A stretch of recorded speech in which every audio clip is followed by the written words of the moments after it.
worst possible thing you could say when you walk into a car dealership. I spent 5 years with Mercedes-Benz, 5 with General Motors, and the worst thing a person could say when they walk in is, if you could just get me to this payment, we got a deal.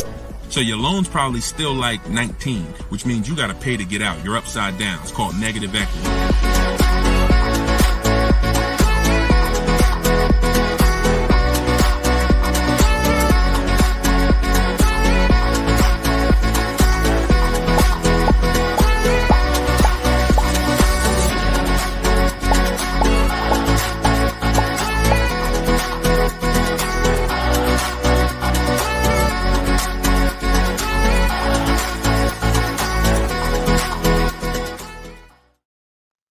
Welcome everybody to Car Shopping Questions and Answers, episode 13. I am your host, Deshone the Auto Advisor. Today is our Thursday, 12 p.m. live stream, and we're live on 4 platforms. For those of you who don't know me, I'd like to ask you, if this is your first time on a stream with us, could you type the number 1? Can you type the number 1 if this is your first time on a stream with us? And to those who've come back, if you've been with us before, could you type the word welcome to all the people who have been with us before? Welcome, and welcome back to those who've been with us. So for those of you who don't know me, my name is Deshone. I'm publicly known as Deshone the Auto Advisor. I spent 14 years in the car business, 5 with Mercedes-Benz, 5 with General Motors. Now, since the pandemic, I've devoted my time to showing everyone willing to listen how to get below market car deals, purchases, leases, new cars, used cars. And we do that by getting bids. We stop negotiating and we get bids. And that's how we get below market deals that other people are not getting. So I'm the author of Cars from Home, the new digital book, 7 Steps to Saving Time, Money, and Avoiding Dealerships. I'm going to show you what it looks like. Boom. That's the cover. And we're rated 4.94 on Goodreads.com. You can get yours for 75% off for the next 30 minutes. You'll see when you visit my TikTok bio or my Instagram bio or the link in the comment section that we have for you on YouTube and Facebook that there's a timer. The book is normally $97, but you can get your copy for $24 as long as you get there before the 30 minutes is up. So I would suggest you get it and come back and join the broadcast. So my man Dolan is moderating in the background. You guys can start typing your questions and we will start to answer them one by one. We'll be on for about an hour and we'll try to get through as many questions as we can in that time. All right, Dolan, once you have the first one, feel free to throw it up. That's what we're doing. Okay, and shout out to y'all on TikTok. Could y'all tap the screen if you're gonna spend a little time with us? Run those likes up like y'all always do. I appreciate you. And if you're on Facebook or YouTube, if you could hit the like button, it means a lot. It tells the algorithm we're talking big money over here, and they'll send more people who need this. This one's from Instagram. When buying used, is it wise to buy from a small lot? I'll take listen, as long as you've screened it down. When you screen down your used cars, first of all, when we're shopping for used cars, you want to be on every marketplace. You want to be on every marketplace that has used cars. I always compare this to like buying a TV. If you were buying a TV, you're not going to just go to Amazon. You're going to go to Walmart.com. You're going to go to Best Buy. So we want to be everywhere there's a car. And now, once you do that, and those sites we use, this is called my multiple marketplace strategy. We use Carfax.com, CarMax.com, Carvana. Don't get any ideas, because even if they're overpriced 90% of the time, they still may be the best deal 10% of the time. Most times CarMax is overpriced. Most times Carvana is overpriced, but that's not all the time. I always say Best Buy is usually overpriced for electronics, but every now and then they have them. You miss opportunities. So we use CarMax, Carvana, Driveway, Carfax.com, Cars.com, Auto Trader, Car Gurus, and eBay Motors. We're looking at all of those marketplaces, and then we're going to narrow it down. So once we narrow it down, first thing we're narrowing it down on is title history. We don't want frame damage cars, salvage title cars, flooded cars. Title has to be right. Based on Carfax, you can use auto check, but the only reason I don't like using auto check is because we need the service records. And service records is what's the important part when you're narrowing down. You need service record that shows on Carfax. And the last thing we let narrow it down based on is accident history. Some people do no accidents. Some people say, listen, there's different accidents on the Carfax. Let's talk about that for a quick second. You'll see minor accident. You'll see accident, vehicle was drivable. Good sign. That means it could have been a fender bender. They drove away. Then you might see vehicle towed. Red flag for me. You might see airbags deployed. Red flag. So whenever you see vehicle towed, just know that was a serious accident enough to where the vehicle couldn't drive away from. So that's what we narrow it down to. Now, when I'm narrowing this down, I'm not looking at who has the car yet. It could be a small lot. It could be a major franchise. Doesn't matter. Okay. If y'all gonna spend some time with us on TikTok, can y'all tap the screen every couple minutes and keep running those likes up? Appreciate y'all. Shout out to the new people. And if this is your first time on a broadcast, type the number 1. Type the number 1. Yeah, we live, Skinner. All right. If you don't see the banner above me, that means we're live. Whenever you guys see the banner, that means you're watching one of the replays, because we replay and rebroadcast these shows all day long so that everybody can see them. When you can't finish them, you're at work, you want to tell your friends, family about them, they can catch them pretty much any time of the day on all our platforms. But whenever you don't see the banner, which tells you when we're live, then we are live. All right. So that's that. Shout out to the first time people. But that's how we're going to narrow it down. I'm less concerned about where the car is. If it goes through that process and has great title history, great service records, great accident history, I'm open to it. Okay. Now, another one from Instagram. All right, Instagram with the questions today. When buying used, is it wise to buy? Oh, that's the same question. How do you get the original window sticker? We'll get it through the Carfax. We'll get it through MaroneyLabels.com if we're going to pay for it. I think there's a site called Get Clutch. I have a link. I have a link in my book, because every manufacturer doesn't do it. So, every manufacturer doesn't do it. Some have agreements with Carfax and they put the window sticker on the Carfax. Some of them you got to buy it separately. But if I'm narrowing it down to 5 cars, see, we got to start looking at car buying like house buying. We really do, because for some reason people are very comfortable protecting themselves. And explain this to me. Why is it people are very comfortable protecting themselves when it comes to houses, but not cars? So if we'll get a $600 home inspection to tell us if we should buy the home or not. You get what I'm saying? There are things we pay when we're about to spend $200,000 or $300,000 or $400,000 or $500,000 on a home. But when it comes to these small things that help us guarantee the best car deal and below market car deals, we want to do everything for free. So that's up to you. A lot of it can be done for free, but if I can't get a window sticker and I got to pay $5 for it, once I narrow it down to my top 4 choices, I pay the $20 to get the original window stickers. I'm getting it. I don't care how you get it. I got a couple resources in my book on how to get it, how to get free Carfaxes, but literally I'm getting the window sticker because I'm not buying a used car without seeing the original window sticker, because you don't know what you're saving. You do not know what you're saving. If anybody who's buying a used car without knowing what the original price was, it's impossible to know how good of a deal you really got. So, all right, go ahead, Dolan.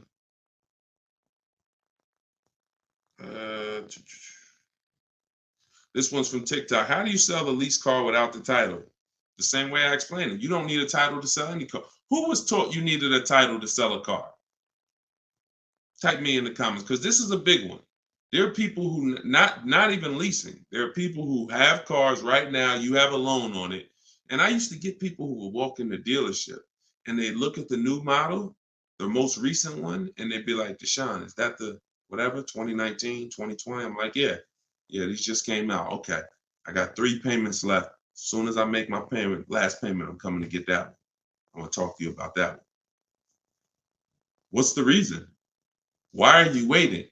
Other than you thought you had to have the title in your hand.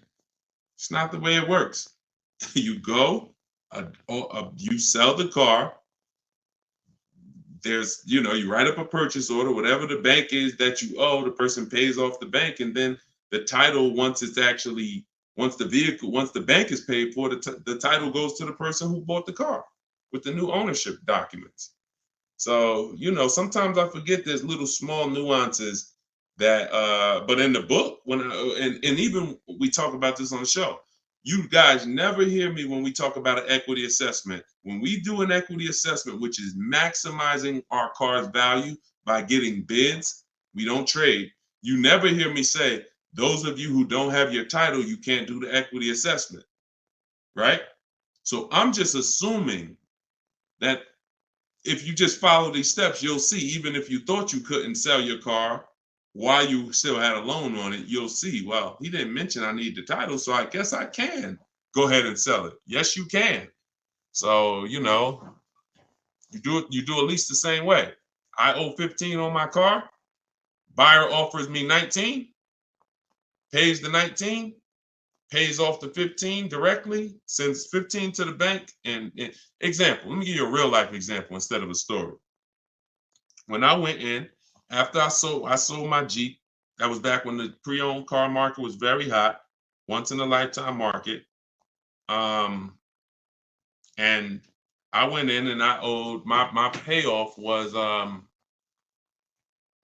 whatever my payoff was. I went in, they made the highest offer at the time. I went in, they paid $20-something thousand or whatever my payoff was, and they gave me a check for $8,900. So it's the net amount. So whatever the offer is, the amount you owe the bank gets paid off, and the surplus gets paid to you. That's the equity assessment. And for those of you who don't owe any money on your car, all the money goes to you. But yeah, I mean, I don't know where we picked that up at. I don't even know where the origination of that one, quite honestly. How I do know where some things originate, but I don't know how we got to the, we had to have the title in our hand before we could sell our car. So yeah, let me, you don't need it. Go ahead, Dolan. And for those of you who are not familiar with the equity assessment process, I'm sure we're going to talk about it on this show because it becomes a pretty common question. So, we'll get to that, I'm sure. Go ahead. Jay, what's up? This is from YouTube. How do I go about getting pre-approval with good credit? I know the car I want. Then we don't really get pre-approvals. And I'm going to tell you why. Pre-approvals, first of all, there's something called restricted pre-approvals that we want to stay away from. See, all of this became the public does something, the car business responds to it. And they usually respond with stuff that's garbage because they're trying to capture you and take away your ability to shop. So what ends up happening is the buzzword for the last 3 years probably has been pre-approved, get pre-approved, right? Right? That's been pretty much a hot topic. So the banks just decide what we're going to do is start marketing that we'll pre-approve you. But there's 2 ways they're pre-approving you, and they're both trash. One is we'll pre-approve you to shop with our dealer group. It's Capital One, our dealer network, Drive Time, Carvana. You're pre-approved, but you can only shop here. Well, you're going to hurt yourself because what they're trying to sell you on is this variety. And understand something. Variety doesn't drive down prices. Now we're getting ready to get deep. Hopefully y'all can follow this. It's early. Hopefully you have some coffee and your mind is clear. This is serious financial conversation, but it's simple. If you walk into the Doritos factory and all they have is Doritos, there's no incentive for them to not make them all $7 a bag because it's all Doritos. You got a bunch of variety. You could have 100 flavors. You're in the Dorito factory, but you're not going to get great prices because there's no competition. So whenever you see Carvana says we have 50,000 cars to choose from, variety. Whenever you see you can shop from our dealer network of, X number of dealers, any one of those dealers you can shop from, variety. That does not drive down prices. That's meant to control you. Think about the Dorito factory. You're walking around CarMax, oh, you got lots of cars here, but you're still in the Dorito factory. They're all one company that's setting the price. What drives down the price is competition. Competition is what drives down the price. So when these I have a whole section in my book on this, restricted pre-approvals. We stay away from them because they're meant to funnel you into somewhere so that you can actually do business with this person instead of doing what we do, which is shopping wide. If you're shopping for a used car, you should not be limited to anybody. You just heard the first question on the show talking about will we buy a used car from a small lot. We buy a used car from whoever within 100, 150 miles of us has the absolute best value, best price, on that used car, highest discount from the original new price. That means you're not going to limit me and tell me where I can buy it. So if pre-approvals were designed to do that, then we'd be good. If pre-approvals were designed to let you go shop anywhere, then they'd be good. That's the first bad part about pre-approvals is the restricted pre-approvals. And again, I'm going to tell you why we don't do it, and I'm going to tell you what we do. So the second thing that's bad about these pre-approvals that's being marketed is they want to do a hard pull on your credit. So now we use a strategy that I created called the bank bidding war. The bank bidding, everything we do is a bid because you're not going to save the most money possible unless you're getting bids. Okay?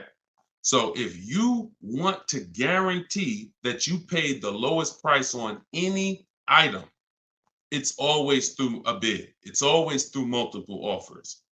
And the opposite is true. You want to have buyer's remorse? You want to always wonder if you could have paid less? Don't get a bid. Don't get multiple offers. So when they're asking for a hard pull, what we're doing is we're avoiding that because this is the way the bank bidding war works. You are allowed, I am allowed by the credit bureaus to have multiple people run our credit with a hard pull as long as it's within a certain time period. And the way we do it, it only takes us 2 days. They give you 14 to 45 days, but this only takes 2 days the way we do it. So a hard pull on your credit will drop your credit score X number of points. Let's just say 10 points. Now, if you do the bank bidding war correctly, you could have 20 hard credit pulls on your credit and it drops your credit score the same 10 points because this is called rate shopping, not car shopping. And many people get this wrong. Many people get this wrong because you got to come out of you cannot open up the rate window first by letting anyone access your credit with a hard pull. First of all, again, we don't want to rush when we shop. We don't want to rush when we shop. So if somebody gives you a pre-approval and they say, okay, you literally, now you did a hard credit pull, now go find your car, and then you only have 30 days before that pre-approval expires, what's going to happen? If you know the bank only gave you 30 days, now what are you trying to do? You're rushing yourself, right? You trying to find a car, day 28, you starting to feel a little desperate, right? That's not what we want. That's what the banks want. That's what the dealers want. That's not what we want. So now that's why we do not let anyone access our credit with a hard pull until after we find our car. So once we find the dealer that wins the bid, and if some of you are new to the show, you're like, Deshone, what's all this stuff you're talking about bids? It's called saving money. Okay? Come into our world. Okay? Step out of the world that you've been in, which is negotiating to try to get money off with cars when you don't do that with any other item. No other item do you go in and say, yo, take all this money. You don't do that on Amazon. You don't do that with TVs. You don't do that at the grocery store. None of that. So you shop for cars the way you shop for nothing else. And that's what the people who are listening to me who are like, Deshone, I want to save all the money. You locked in. So if you that person, type locked in. If you're that person, if you like Deshone, forget everything else. I want to learn a new way. I'm done with this old way. Type locked in. So this is what you're doing. You are going to go get bids. get your offers on your new car or your used car or whatever you're shopping for. Once you find the one that is the best, now you're going to get the paperwork, a buyer's order, come home, and you're going to let these banks, credit unions, online lenders access your credit with a hard pull. And many of them need you to have a car before they'll even give you a loan term. Sometimes you'll reach out and you'll say, hey, I'm looking to try to get, a pre-approval, see what your terms are, see what your rates are. They'll say, okay, well, what car do you have? And you're like, well, I don't have a car yet. That's why I'm calling you first. So we call them, we reach out to them when we have a car, and we're like, okay, this is what I'm looking for. I mean, this is what I have. I have it reserved. I left a deposit on it. I told the dealer I'm coming home to take care of my financing. I'll call them in 24 hours. Here's what I got. 2020 Mazda CX-5, 26,000 miles on it. Boom. What else do you need to know to give me a loan offer? So I'm doing this with 5 people from home. Then once that's done, I'm calling a dealer and saying, look, all right, this is the best offer I got. If you guys can beat it, you got the business. See, it's easy. If you're listening to me, you never got to lie. All of this stuff that people are teaching you, lying, hold back, we don't do that. Dealers enjoy the 20% of dealers that are the great dealers that have the best prices. They love doing business with us because they're competing to beat all their competition. We find them, and then we give them an opportunity to win our business. We don't say, oh, no, I'm not letting a dealer run my credit. That's bad strategy. Dealer has 7 to 10 banks that they give millions of dollars in loans to a month. Why would you not want a dealer to be seeing if they could beat your rate? The only problem is if you don't have a rate and you're letting the dealer be your first option, that's a problem. We don't do that. But that's the bank bidding war. So I haven't added it to my book yet, but when you get my book, you actually get the book, and I send you the bank bidding war blueprint. And for all of you who got the book, if you happen to have gotten my book before I came out with the bank bidding war, send us an email and we'll send you the bank bidding war, because I plan to add it to my book. I update the book. That's why I told you I made it a digital book, because I come up with new stuff, new websites come out, websites go out of business. I'm always updating the book. So with a digital book, I'm not charging you every time I update it. I just update the book and everyone gets it. So if you happen to have the book and you don't have the bank bidding war, definitely connect with us by email and we'll get you the bank bidding war, because I just released it within the last couple weeks. But yeah, that's the bank bidding war. And that's how you leave never asking. You should never be asking, what's a good rate right now? How much is too high of an interest rate? These are all questions you ask because you don't get bids. You don't know how to get bids. Once you start getting bids, you never ask these questions again. You'll leave knowing, man, I had like 15, 20 people competing for my rate. I know I got the best rate. That's the name of the game. All right, go ahead, Dolan. Shoot the next question up. We are live, y'all. This is our Thursday, 12 p.m. show. You're not watching the rebroadcast unless you see the banner up top, then you're watching it. But we're live right now. Okay, Donna from Instagram. How do you ensure the car seller makes a decent wage and gets a deal at the same time? God bless you. They make a decent wage if they win the bid and they sell you a car. It's too intricate for you to try to understand. No one's losing money here. This isn't a charity case. And so let me tell you something about me. I set up a system where people buy cars in 60 to 90 minutes. So I know a lot of you think that I'm all for the public, which I am, but I'm also for the 20% car dealers. So I had to set up a system where both people win. The 20%. 80% can't survive in the world we're going to create. 80% can't win because they're not going to compete. They're going to give you high prices. All good. That's great. But the 20%, what we didn't like is spending so much time with people who don't even know a deal, don't know, like you're questioning every single thing because you don't have enough information.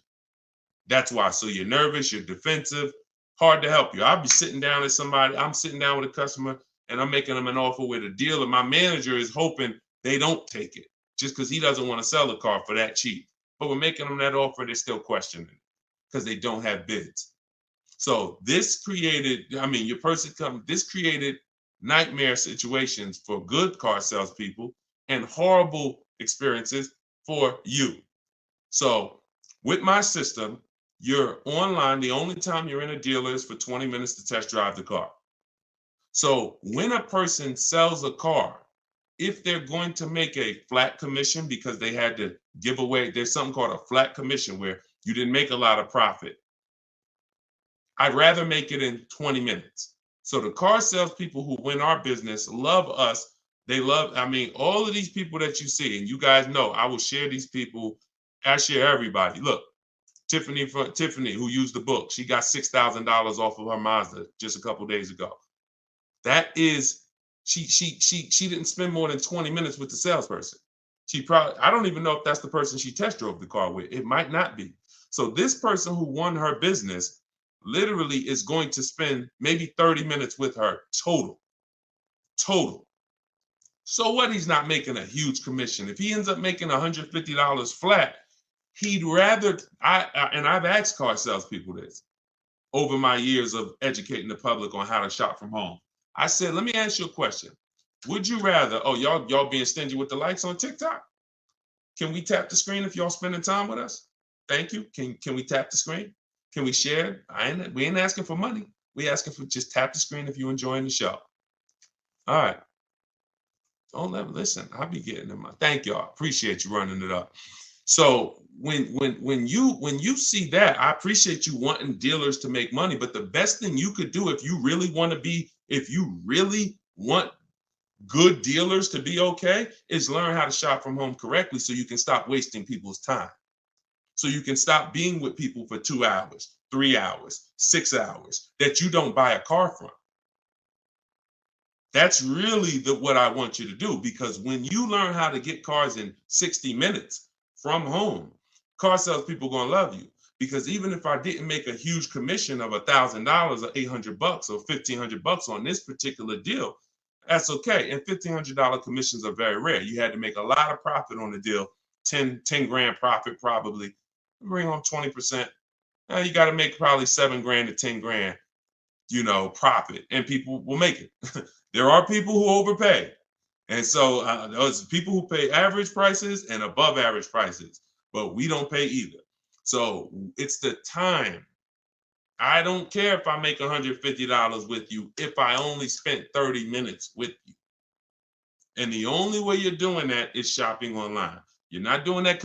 I've tried. I think I was pretty quick. There were some people quicker than me, but I certainly tried to go into, and a customer knows what they want. Come on in, Mr. Jones. I know what you want. We'll get this done very quickly.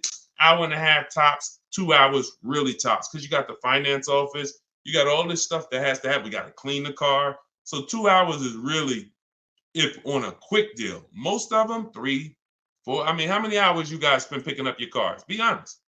How many hours did you put into your last car purchase at the dealership? Throw some numbers out. Look, Lexi, baby, 4. Look, throw some numbers out. Okay, people don't what? We don't want to be honest. How many hours? Sometimes maybe I'll ask how many days did you put into your last car deal? Have me in there about an hour. That's quick. You must have did a lot before. Half the day, Thomas. That's more like it. Thank you. Thank you. Thank you to everyone willing to shit. And I had to come back the next day still. Thank you. Okay. So yes, I talk a lot about money. Look, 6 hours. Poobie Bear on Instagram. 6 hours. 4 hours. So no one that you're seeing here, I'll run down the list. Boom. Not only are these people saving all the money. Look, $690 a month on Toth BMW. Greg, $527 a month, his $56,000 Kia truck. Look, Danielle, $550 a month for her Audi. Not only are they saving all the money, they're not in the dealer more than 30 minutes. That's why the dealers love them. That's why the dealers love us. I'm never going to create a system that's painful for car dealers. I would be hypocritical to do that. I created a system where when you use it, the people you do business with love you because you're like, man, listen, this is one of the quickest deals. Some of you saw when I got my Infinity truck. I wish I could find that video. Matter of fact, hold on. Before we go to the next question, because I don't want anyone, because some of y'all don't know me. Y'all don't know, okay, is this guy telling the truth? We really getting cars? This was me picking up my Infinity truck right here. This is when I got the Infinity truck. Hold on, I'm gonna find a video. I'm going into my hold on, where we at? Day five. Here we go. Look, let me share my screen.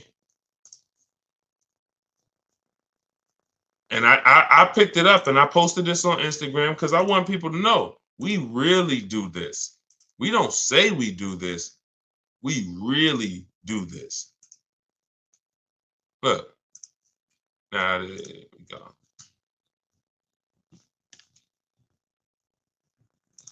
All right, skip that. Oh, here we go.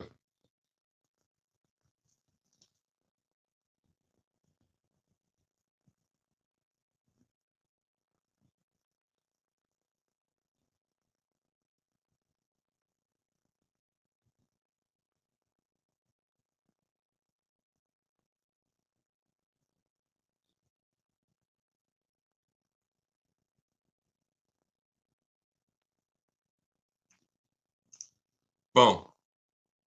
Do we understand? I know y'all can't see it on TikTok. You got to watch the rebroadcast because we're live on TikTok. We stream live from the device. Do you understand? This is not a game. This is not a game. If you when you learn that you've been conditioned to think that somehow spending time on my car deal means I saved all the money. No, it doesn't. No, it doesn't. Looking at multiple options, multiple offers while you sit at home, knowing how to screen those offers down so that you know you got the below market prices. Looking at 5 offers on new cars and leases minimum, 5 offers minimum because 80% of dealers are overpriced. This is what guarantees below market prices. You don't need to be in a dealer to get that. In fact, there's no way for you to get it in a dealer. I will be so bold to make the statement, and I'll just ask you, if you think you can get it, when you get your car, bet me $500 that I can't get a better price than you. That's what I'm saying. Bet me $500 when you get your car, any car you get, if you don't use what I'm teaching you, if you tell Deshone, all that stuff sounds good, getting bids, but I want to do it my way. Bet me $500 that I can't find a much, much better deal than you as soon as you get your car. I'm willing to put the money up because I know bids is what gets us these prices you guys see on the shows. Bids is what allows people to come in and save money. Okay? Did y'all see that? Could y'all hear that?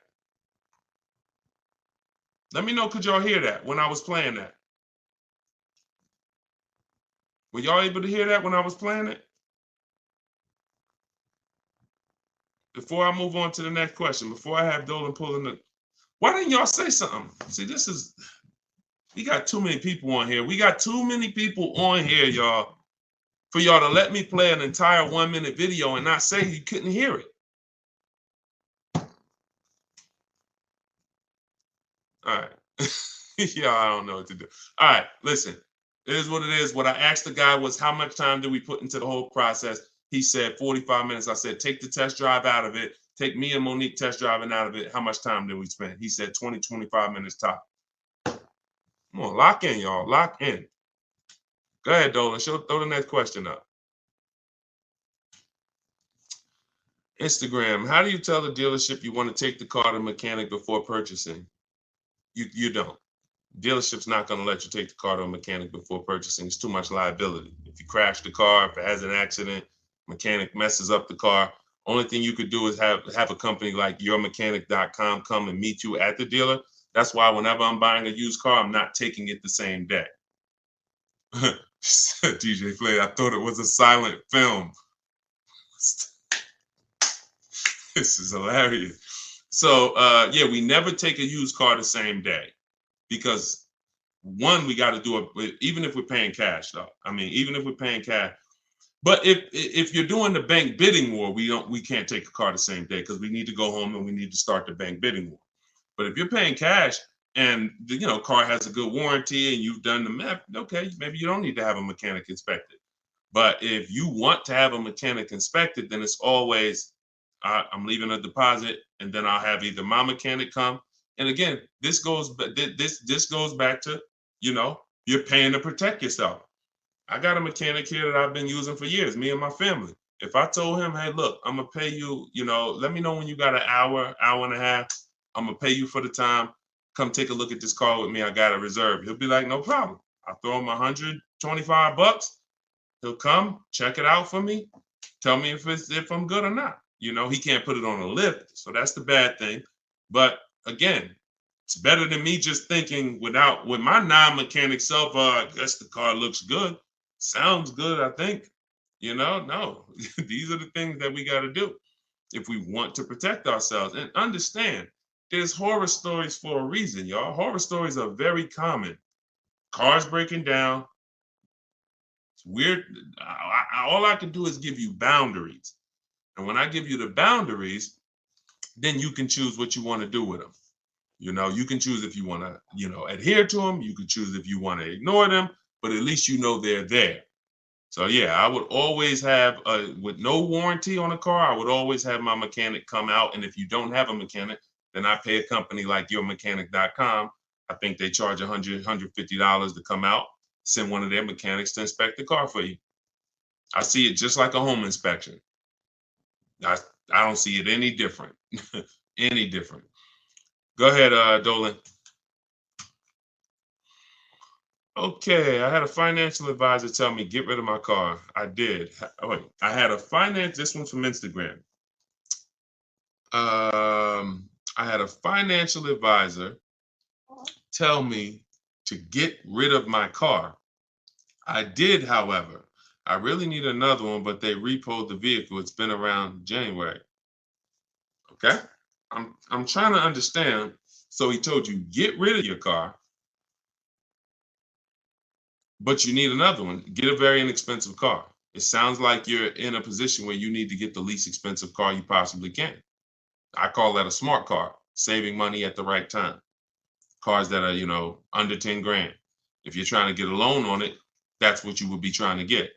But if they repo the vehicle, you're going to have a tough time getting I would get it. If I got my vehicle repoed, my next car is a small car.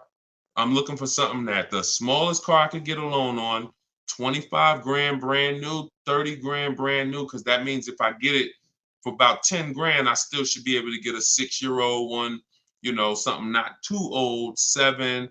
See, the problem is when you say, oh, I want the SUV and I want the 3 rows and, I want the leather and all of that. And now, okay, in order to get a car about 10 grand, you're going to get a 2009 or you're going to get a 2011 with 110,000 miles on it. See, we got to learn how to sacrifice in certain cases. I'm not talking to you. I'm talking to anyone else who may be watching this, who may be in a situation where you're in a rebuild. It's called a rebuild for a reason. We're not looking to stunt in a rebuild. We're not looking to flex on them in a rebuild. We're looking to say, look, I got to get from point A to point B. What I need is 2 things, a quality car, and I need to not miss any payments if I'm going to get a loan on this. So when you go out and you get, I got my credits are 500, but I'm going to go and I'm going to get a $20,000 car that they're going to charge, I'm going to pay 20+% interest on it. So my payment's going to probably be 600. Now I'm paying 600 and the $20,000 car may not even be a quality car, may got 80,000, 90,000 miles on it. So now stuff starts breaking. I got my $600 payment and now, the car's in the shop, but I still owe my 600. Okay, here comes another repo. So this is disaster. I've seen this. This is a formula. I call this the repo recipe. So if you're in a rebuild, the name of the game is seeing, first of all, Am I a long-term person, 8+ years, or am I a short-term person, less than 8 years? Because if you're a short-term person, your goal is to lease. You may not know it yet, but some of the people who've been on this show, you understand the depreciation curve. This is where you lose all the money right here. Year 1, 2, 3, 4, 5, 6, you're losing all the money. Once you get to about year 7, 8, it starts to level out. Your vehicle is not losing that much value anymore. That's when you want to own it. That's when you've won. That's not when you want to replace it. You don't want to say, hey, this is people. Oh, Deshone, I got 6 years of payments. Oh, I just paid the car off. Right when it was going to start leveling out depreciation wise. Oh, I'm going to get rid of it now. Lost all that money in depreciation. Now I'm going to get rid of it. So you need to know, if you're not an 8-year, 9-year, 10-year person, then you shouldn't be buying cars. You should be shopping for great lease deals. But you may not qualify for a lease right now. So your mission should be to qualify for a lease in the future, which means I'm going to drive a car that's not my ideal car. I'm going to drive a car I may not even like, but it's going to be reliable and it's going to be affordable. Reliable and affordable. And I'm going to drive that for 2 years, make every payment on time, and then I'm going to switch into another car, brand new lease. Or if I'm purchasing, because I'm a long-term person, I'll switch and I'll if you're purchasing, if you're a long-term person, you could get a car now, pay a higher interest rate, and refinance later. That's why you need to know who you are. But if you're a long-term person, 8+ year person, you could get a great car, reliable, and then refinance the loan. But you got to know who you are, because I see tons of people all around this country in here who are not in a position where their credit is good, but you have not come up with a goal and understood leasing. So what you're going to end up doing is financing a very expensive car, 20, 30 grand, and you're going to end up with a lot of negative equity. And every time you go to change your cars every 3, 4, 5 years, you're wondering why you have all this negative baggage and why your payments keep getting higher, your cars keep getting lower in quality. And that there's a reason for that. That's the reason. I just explained to you the reason. It's like a snowball that you're rolling that's against you, versus what I'm telling you to do is to have a plan so that you know, all right, I can't qualify for a lease right now, but in 2 years I will. So I'm gonna make sure I'm not gonna do anything right now that's gonna mess up my chances of getting a lease in 2 years. And if I'm not a lease person and I'm keeping this car 8 years, then I gotta get a great car and I'm gonna pay higher interest. But when the interest rates come down, when I fix my credit in a year or two, I'm gonna refinance. 2 different people, but you must know who you are. We clear? We clear on that? Type clear if y'all clear on that. Okay? All right, go ahead, Dolan. Shoot the next one up. What are the benefits, if any, of buying an electric or hybrid vehicle? You need to know that. I mean, it's different for different people. Environment, some people, depends. That's a personal thing. A lot of people think that electric cars, I remember when I worked for Mercedes, we thought hybrids were good for people who drove a lot. So I was uneducated on hybrids. It's actually good for people who drive in the city, because every time you hit the brake, it would regenerate the battery. So that might just be Mercedes hybrids. That might be all hybrids. I don't know. But your reason for buying a hybrid or an electric car should be your reason based on your research. And so there's plenty of people, most people are not buying electric cars. Some people are. Some people buy hybrids. Frina was looking at a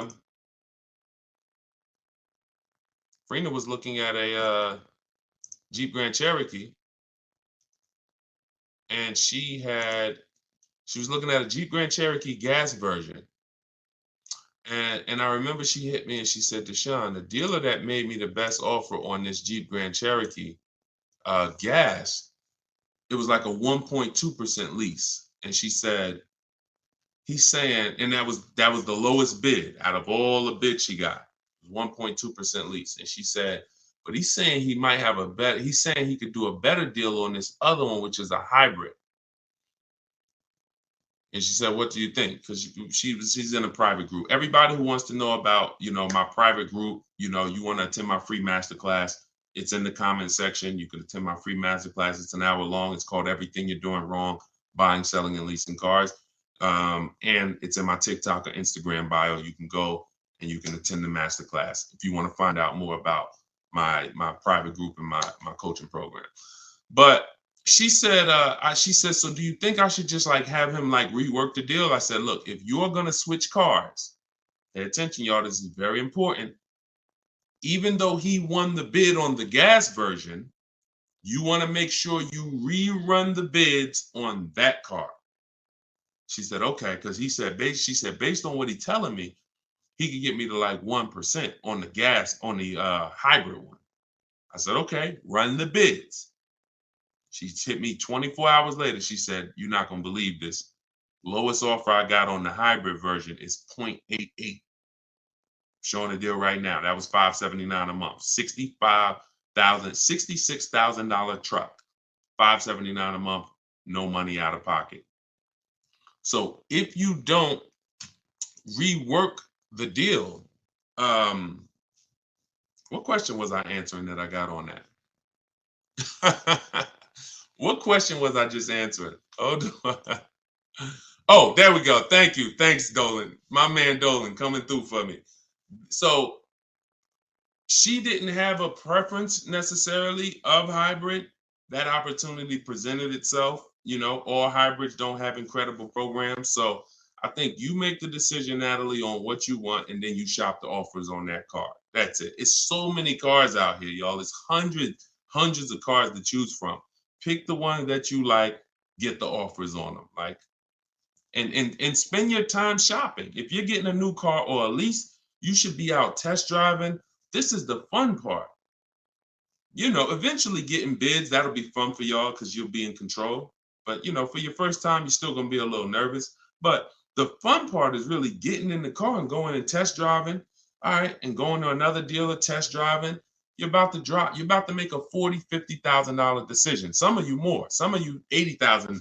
You're buying luxury cars, $100,000 decision.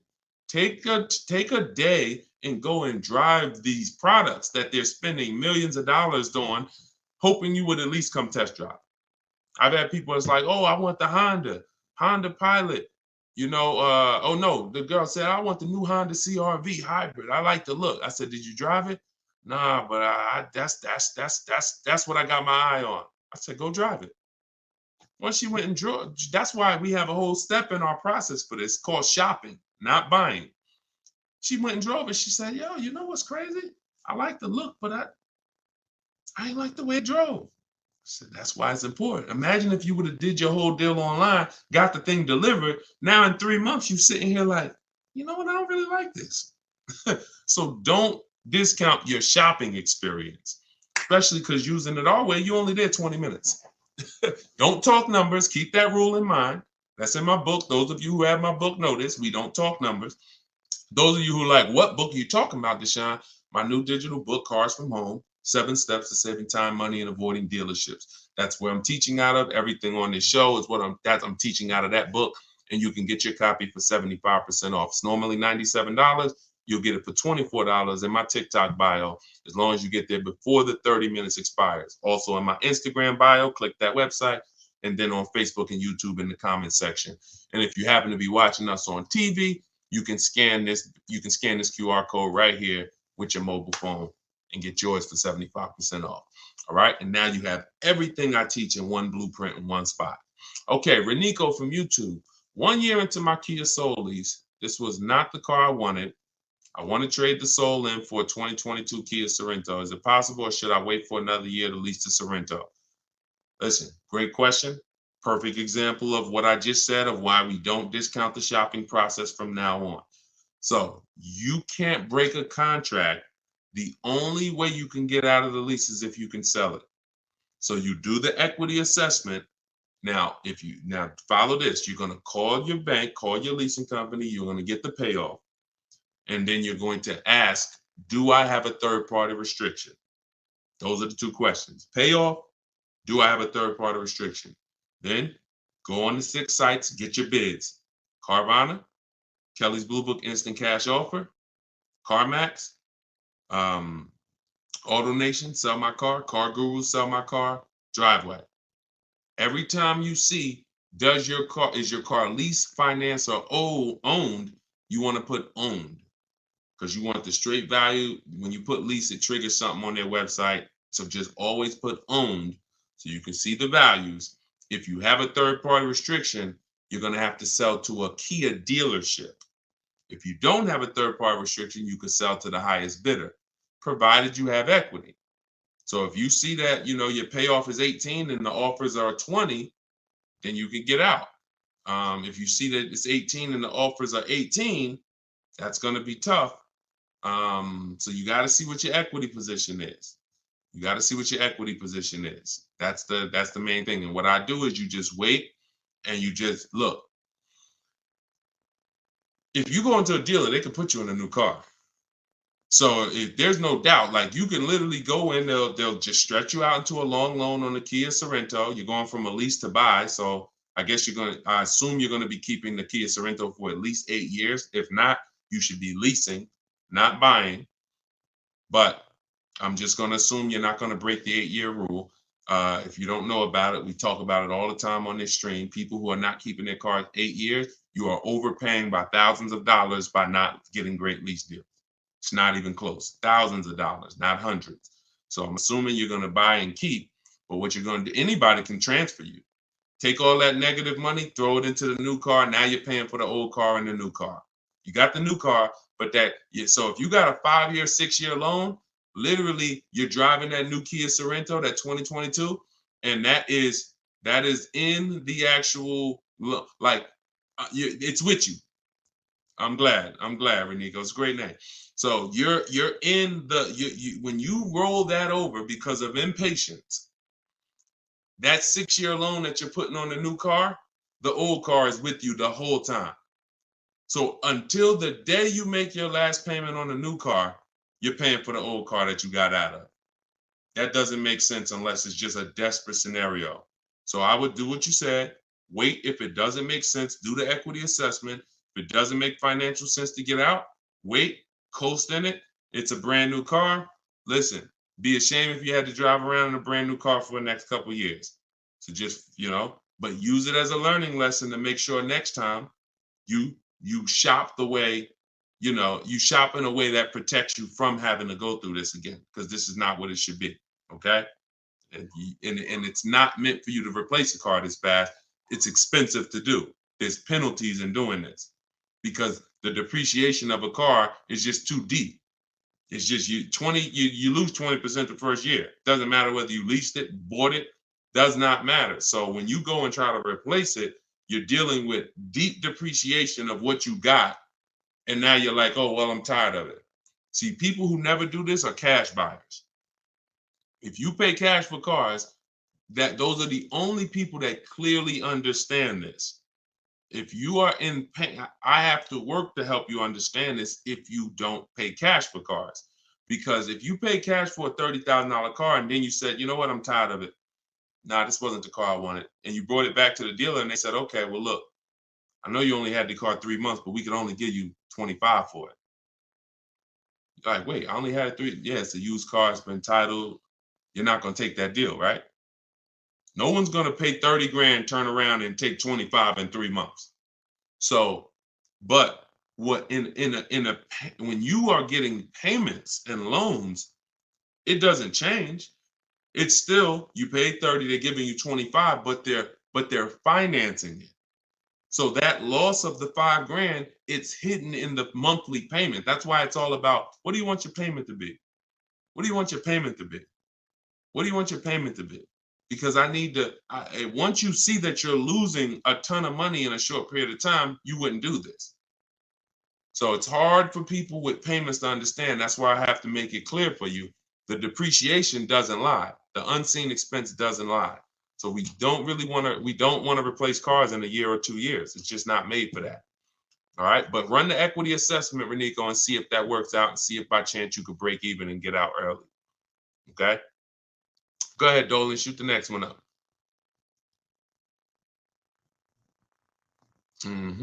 Okay, Precision Soundworks. A great part about following the book is when you're car shopping, you know what you're not going to get sucked into, a sales number presentation. Amen. Just drive and say, I'll hit you up when I'm ready. Amen.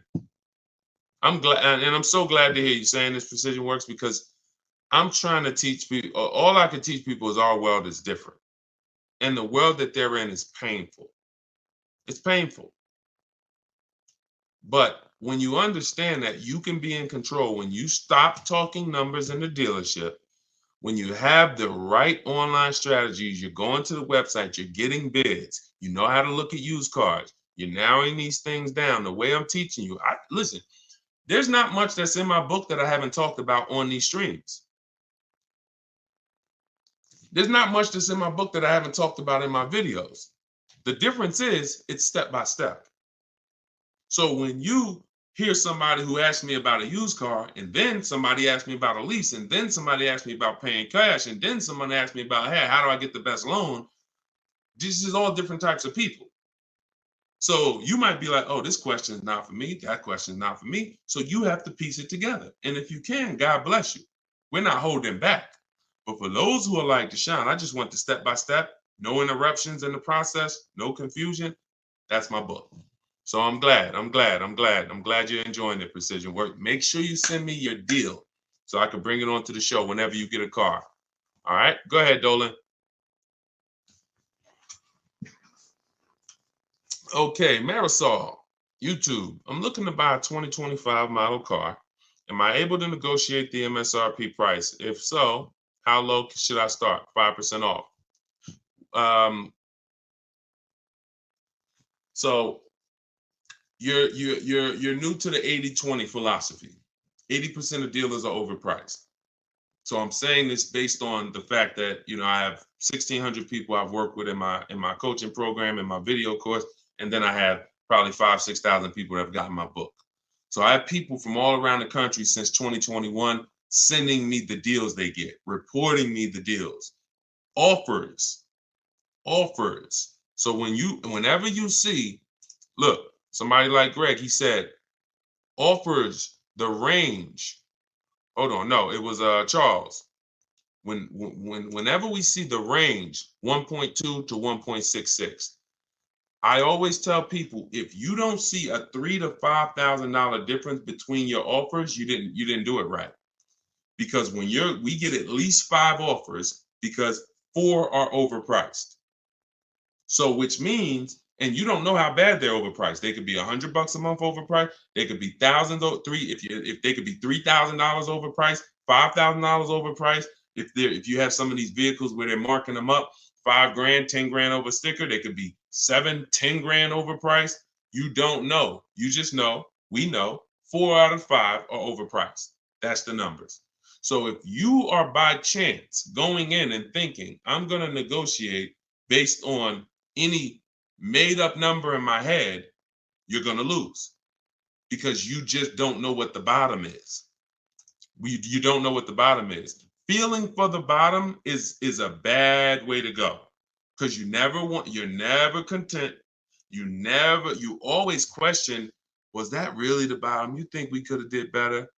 And you have no price assurance, which means if I said, listen, Marisol, you just got your vehicle, bet me $500 that I can't find a better price vehicle in 48 hours. You wouldn't take the bet. No price assurance. So what I want you to do is just scrap that whole strategy. And I want you to focus on driving the car, make sure you like it. Once you decide you like it, we're going to get 5 offers.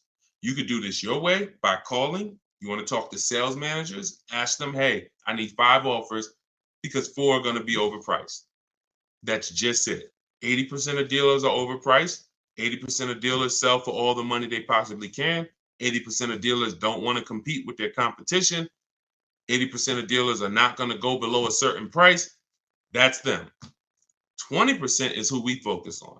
The 20% of dealers that want to compete, 20% of dealers that beat all their competition, 20% of dealers that save us all the money. And there is no way for me to tell you what that number is going to be because it's vehicle specific. When you get bids, look at Sean. I use Sean for an example. Sean got a $20,000 discount on his F-150 Lightning. That was his best deal. Over 20, look, $73,000. And you see, he revealed, he didn't know it was a $15,500 rebate, but the dealer, the 20% dealer that made him this offer, told him that. He didn't see that from all dealers he got offers from. Every dealer is not going to tell you all the rebates or if there's a rebate. He got another $4,900 from the winning dealer, and that was the deal. Kimberly saves $20,000 from her Maserati. Look, $86,000. The selling price was $66,261. That's 20 grand. Now, in the case of Eddie got a new Toyota Camry hybrid. He got bids, all the bells and whistles. He said, I was able to get everything I wanted plus more, $2,086.83 under MSRP. That was his best bid from reaching out to multiple Toyota dealers. $2,086 under MSRP. It depends. It changes. You don't know. And you can't take one big discount and say, Sean's not going to say, well, because I saved 20 grand on my F-150, when I go to shop for my Mazda CX-5, I'm expecting 20 grand. No, I'm going to shop the market, get bids, and I'll reveal what is the below market offer for a Mazda CX-5. In the case of his Ford, the below market offer was 20 grand off. In the case of Kimberly's Maserati, the below market deal was 20 grand off. But if we went in thinking these numbers are making up and saying, you know what, I'm going to try to get 5% under MSRP, we're losing. So scrap that whole strategy. Use mine. Or you could try to do it your way. Either way, 5 offers. Without 5 offers, you're not saving all the money and you will have no price assurance. 5 offers. In my book, I teach something called the 25-to-5 strategy. That's what I created. We're connecting with 25 dealers online.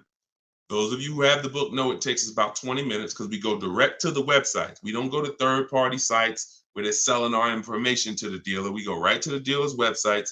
I got a link in there that links you to all the dealers by zip code. So you put in your zip code and we go to each website. We copy and paste. I have a template we use. It says, hey, my name is such and such. I'm in the market for this car. These are all the options I'm looking for. This is my as soon as date I can make a deal. This is my no later than date. We give them all the information we need. Here's what I'm looking for, my option. Now we're sending that to all of these dealers. And then the goal out of 25 is to see who has a car. And then once we find out of 25 who has a car, well, we might see 10 dealers have a car that I'm interested in. That's another reason why it benefits to shop the numbers. Because when you only shop in 2 dealers, like the statistics say you do, the statistics show that you guys shop 2 dealers. That's what the statistics show, 2 dealers. And as car salespeople, we know that. So when you're shopping 2 dealers, whatever they have on their lots or have coming in, that's all that's interesting. That's all we can shop from. That's why it's like, oh, I don't have that color. Oh, I don't have one with those options. We're shopping from 25 dealers. We got a good shot of 8 to 10 having something we're interested in. And then we have other copy and paste scripts to request our quotes, give them everything they need to give us a quote. And then we have scripts to keep the conversation moving when they try to get us on the phone, which they will, 80% will, which, hey, try to get us to come in, 80% will. Hey, hey, listen, we could only give you a quote if you're here in the showroom. Okay, well, I'm talking to a couple of dealers. No one else has said that. Should I remove you from my list? All our emails end with a question. Whenever you're emailing a dealer, should always end with a question, not a statement, because the question pushes the ball back to them. So that's what we're doing, 25-to-5. Our goal when connecting with 25 dealers is to get 5 offers. And out of those 5, 1 offer is going to beat everybody else, and that's who we do business with. That entire process takes us 60 to 90 minutes. 60 to 90 minutes. It's beautiful.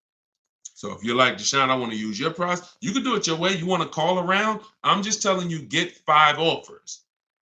You could do it my way. In my book, 75% off in my TikTok bio or in my Instagram bio. Click that link and get your copy for 75% off, or in the comment section on YouTube and Facebook if you just came on the show. But that's the 25 to 5, and you won't have price assurance and you won't save all the money until you start to get 5 offers. Everything is a bid. All right. That's what I'm telling. My favorite words: bids, multiple offers, multiple options, price assurance. These are my favorite words. When you start using this stuff, they're going to be your favorite words too. I guarantee it. Go ahead, Dolan. Do you always have to have a down payment when purchasing a car? No, never. Never. Now, down payments are not illegal. That was one of the worst videos to go viral. But when a video goes viral, you can't combat it. So, if people looked into that law, they would see this law has nothing to do with down payments. So down payments are not illegal, but you can every single thing we shop for is no down payment. When we're shopping for leases, we request all our lease quotes, first month's payment total out of pocket. We don't, you guys, some of you know who's been on the stream, I don't even like you using the words down payment. We use total out of pocket, total due at signing, not down payment. But we're doing first month's payment due at signing, 12,000 miles per year, all taxes and fees rolled into the payment. That's how we request our lease quotes. Now, we have high mileage drivers who do high mileage leases, 20, 25, 30,000 miles a year, but you always adjust it after you found the best dealer. Once you found the dealer who wins the bid, that's when you're now going to go in and adjust the mileage for your custom strategy, for your custom needs. Okay. All right. Listen, I appreciate it. Please readjust the quote to 18,000 miles per year, and then we'll take it across. That's when you're going to say, all right, you know what? I'm already under 1.5. I'm under 1.3, whatever it is. As long as you're under 1.5, you got a deal. As long as it's the best bid. Because some people say, oh, I went in, and I cannot stand this. But it's unfortunate that people think they're using what I teach, but they're not. They'll go in and say, Deshone, yeah, I was talking to the car salesman. I told him, you got to get me under 1.5. I said, what are you doing? I didn't say it. I don't even think I responded to it because I don't want people to feel like they failed. But that's not what I teach. I'm never targeting 1.5. I'm targeting 5 offers, and the only way 1.5 gets approved is if it's the lowest out of the 5, which means I know the lease program isn't great. But if I see 1.45 and then there's another lease quote for 1.6, 1.8, 1.9, now I know this 1.5 is the deal. And the dealers often will tell you, listen, I'm giving you a big discount, but the lease program's not that good. That's what's making it 1.5. So I don't have a problem with that, but I'm never going in targeting 1.5, because if I target 1.5 and other people would have came in and offered me 1.3, 1.2, but I'm not getting bids, and I'm leaving thinking I won. No, I lost. So that's how we shop for our lease quotes. No money out of pocket. When we shop for our purchases, we're separating our loan, which is our monthly payments and our terms, from the car. So this is going to be easy for you once you really see that your loan is separate from the car. You are looking, if you're buying a used car, you're looking for the best price used car in the market, 100 miles, 150 miles. You're narrowing it down. Once you find a dealer who has that car, you've already won on the price of the asset. Check. Now we're going to handle the loan. And if you say, hey, I'm going to do this loan for this amount. Now I have a tool that, listen, some stuff is hard to explain because I actually created something called the Perfect Budget Calculator. Let me show you. So this is the Perfect Budget Calculator. Just so y'all listen, I'm gonna share this with y'all. This is in my book. And just so you know, the only reason that I can't explain this stuff, because how can I explain technology that I created? So this is the Perfect Budget Calculator. This is what it does. This is how we're able to shop with no money down. We enter the equity that we may have from our old vehicle. Let's say we're selling our old vehicle. All right. Or let's say we don't have an old vehicle. Put 0 there. Now we enter max down payment. Now this is a comfortable amount. This might be like, because this is how it usually happens. You know what? I could put 3 grand down if I had to. I don't want to, but if I had to, I put 3 grand down. Okay, that's what goes there. Okay, then we use the average interest rate in the market. For the sakes of this purpose, let's use 7.99. Interest rates are high right now. Then we enter comfortable monthly payment. Comfortable monthly payment, $450 a month. Now we enter our state so we can calculate the taxes and calculate budget goals, and it asks, okay, what's your comfortable monthly payment for 60 months? Let's say we do the same thing. All right. And then it gives you goals, gives you 6 goals. This is your max vehicle purchase price right here. See, there's never been anything like this. This is why you go in saying, I don't want to spend more than 450. You end up spending 600. This is why you go in saying, you know what? I'm going to spend 30 grand on a car. You end up spending 32, 33 because you forgot about the taxes and the fees.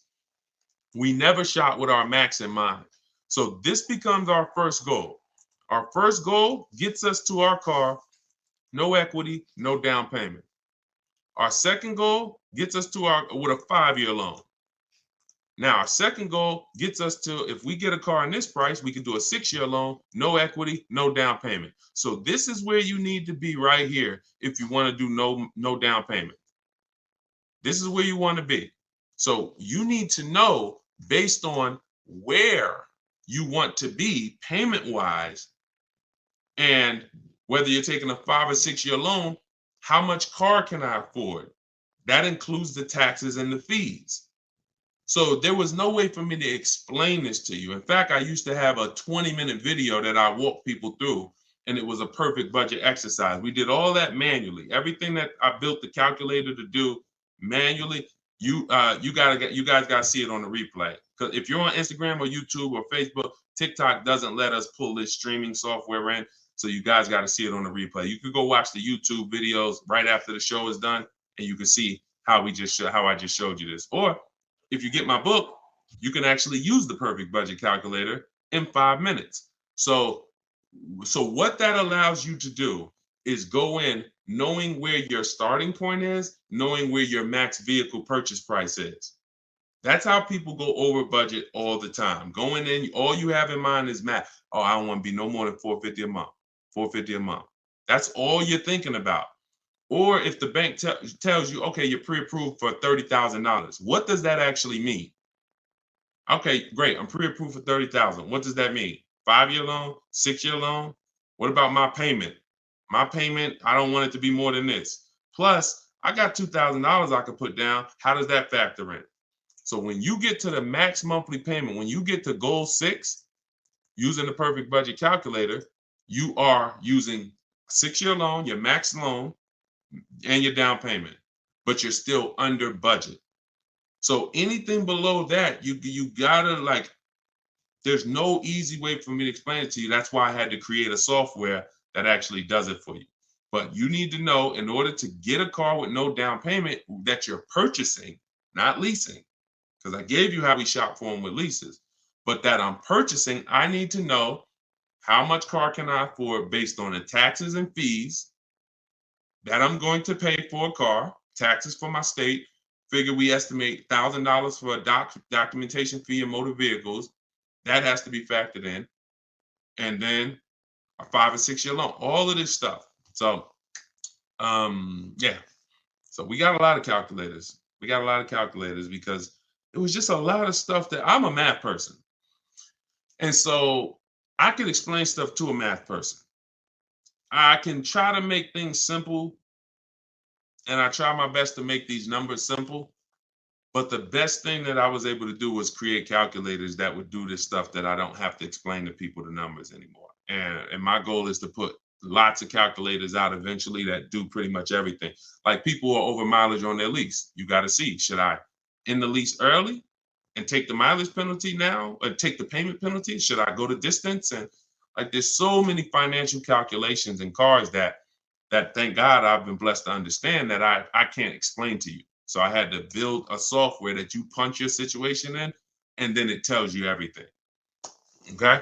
But yeah, you can absolutely get cars with no money down. It's not even, only people that can't are super, credit's too bad, or you have too much negative equity. And even if your credit's bad, you still can get cars with no down payment. It's really the negative equity. The negative equity from your old car is really what prevents most people from doing no money down deals, because the bank is only going to approve 15, 20, 25% above the purchase price of the car.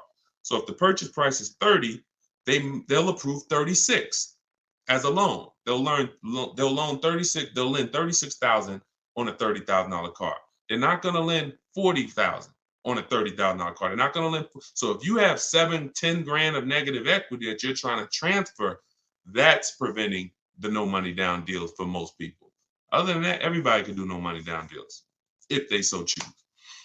All right. So everything we talked about today was based out of my book, Cars from Home, 7 Steps to Saving Time, Money, and Avoiding Dealerships. It's the step-by-step process to mastering the science of car shopping. And the first time you do it, you're already a master.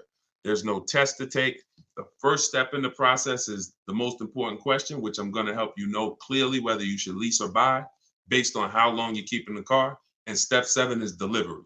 So by the end of this, when time you get to step 7, I'm congratulating you, and we're like, okay, let's set up if the dealer is going to deliver the car or if we're going to go pick it up. That's delivery. So it's not this book you read and say, okay, all right, I'm ready for the quiz now. Let's take our test. No, every step is an action. Equity assessment, budget tool, choosing your car, shopping for it, doing a check to make sure it doesn't have any bad data out there like electrical issue software, and then getting offers, then paperwork, then delivery. It's a walkthrough. So you can get your copy for 75% off in my TikTok bio, in my Instagram bio, or we have a comment pinned in the YouTube and Facebook section. Or if you're watching us on television, you can scan the QR code and use the strategies, everything I teach in one spot. All right. Make sure you send me your deals. We'll be back for another live show shortly. If you're watching the broadcast, if you're watching the rebroadcast, you'll see the times that we're live. For those of you who want to attend my free masterclass, Everything You're Doing Wrong, Buying, Selling, and Leasing Cars, that link is also in the comments, and it's also in my TikTok and Instagram bio. You'll need about an hour, and then we do Q&A for an hour after the class. So anyway you get it, make sure you get it. I don't care how you get the information. All we do is put the information out. The rest is on you, all right? I'll see y'all on the next show. God bless you.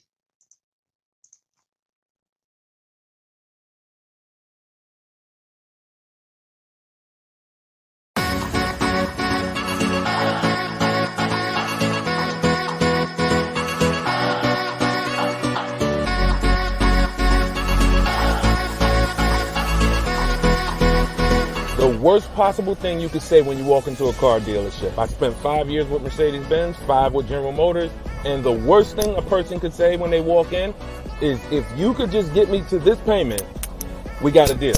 So your loan's probably still like 19, which means you got to pay to get out. You're upside down. It's called negative equity.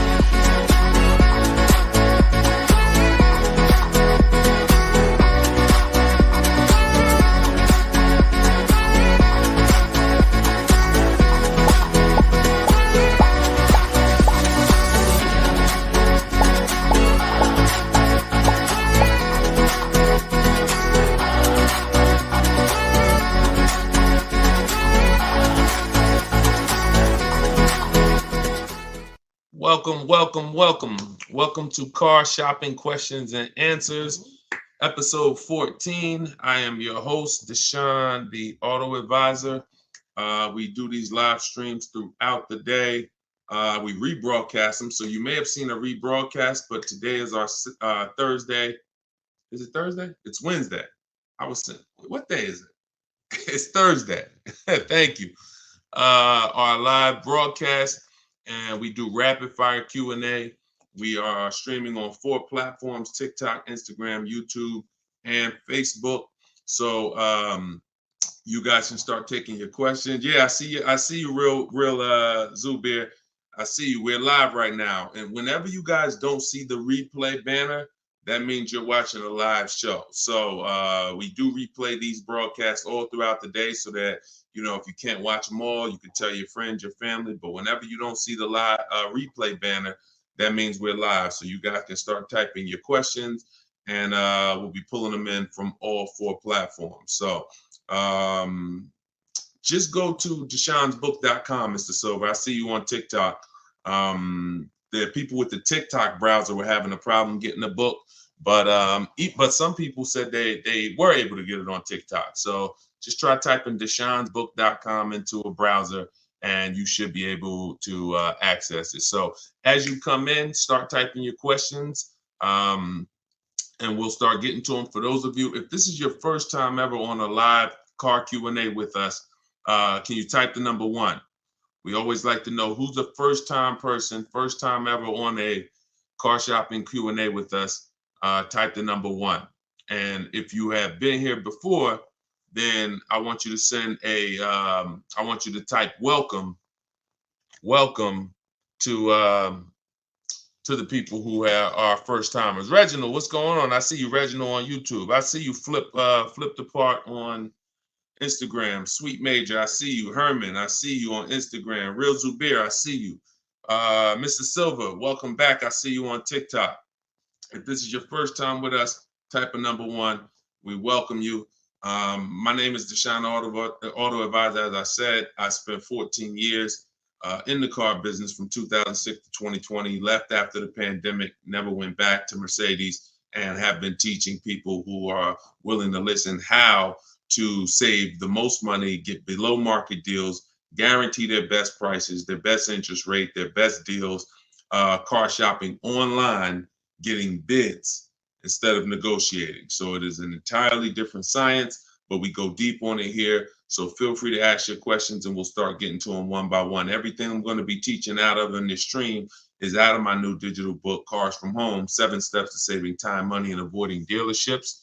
And we're going to put a comment for you guys in the Facebook comments and in the YouTube comments. We just like to get the housekeeping done so we could get right to the show, because once we get to the questions, we don't turn back.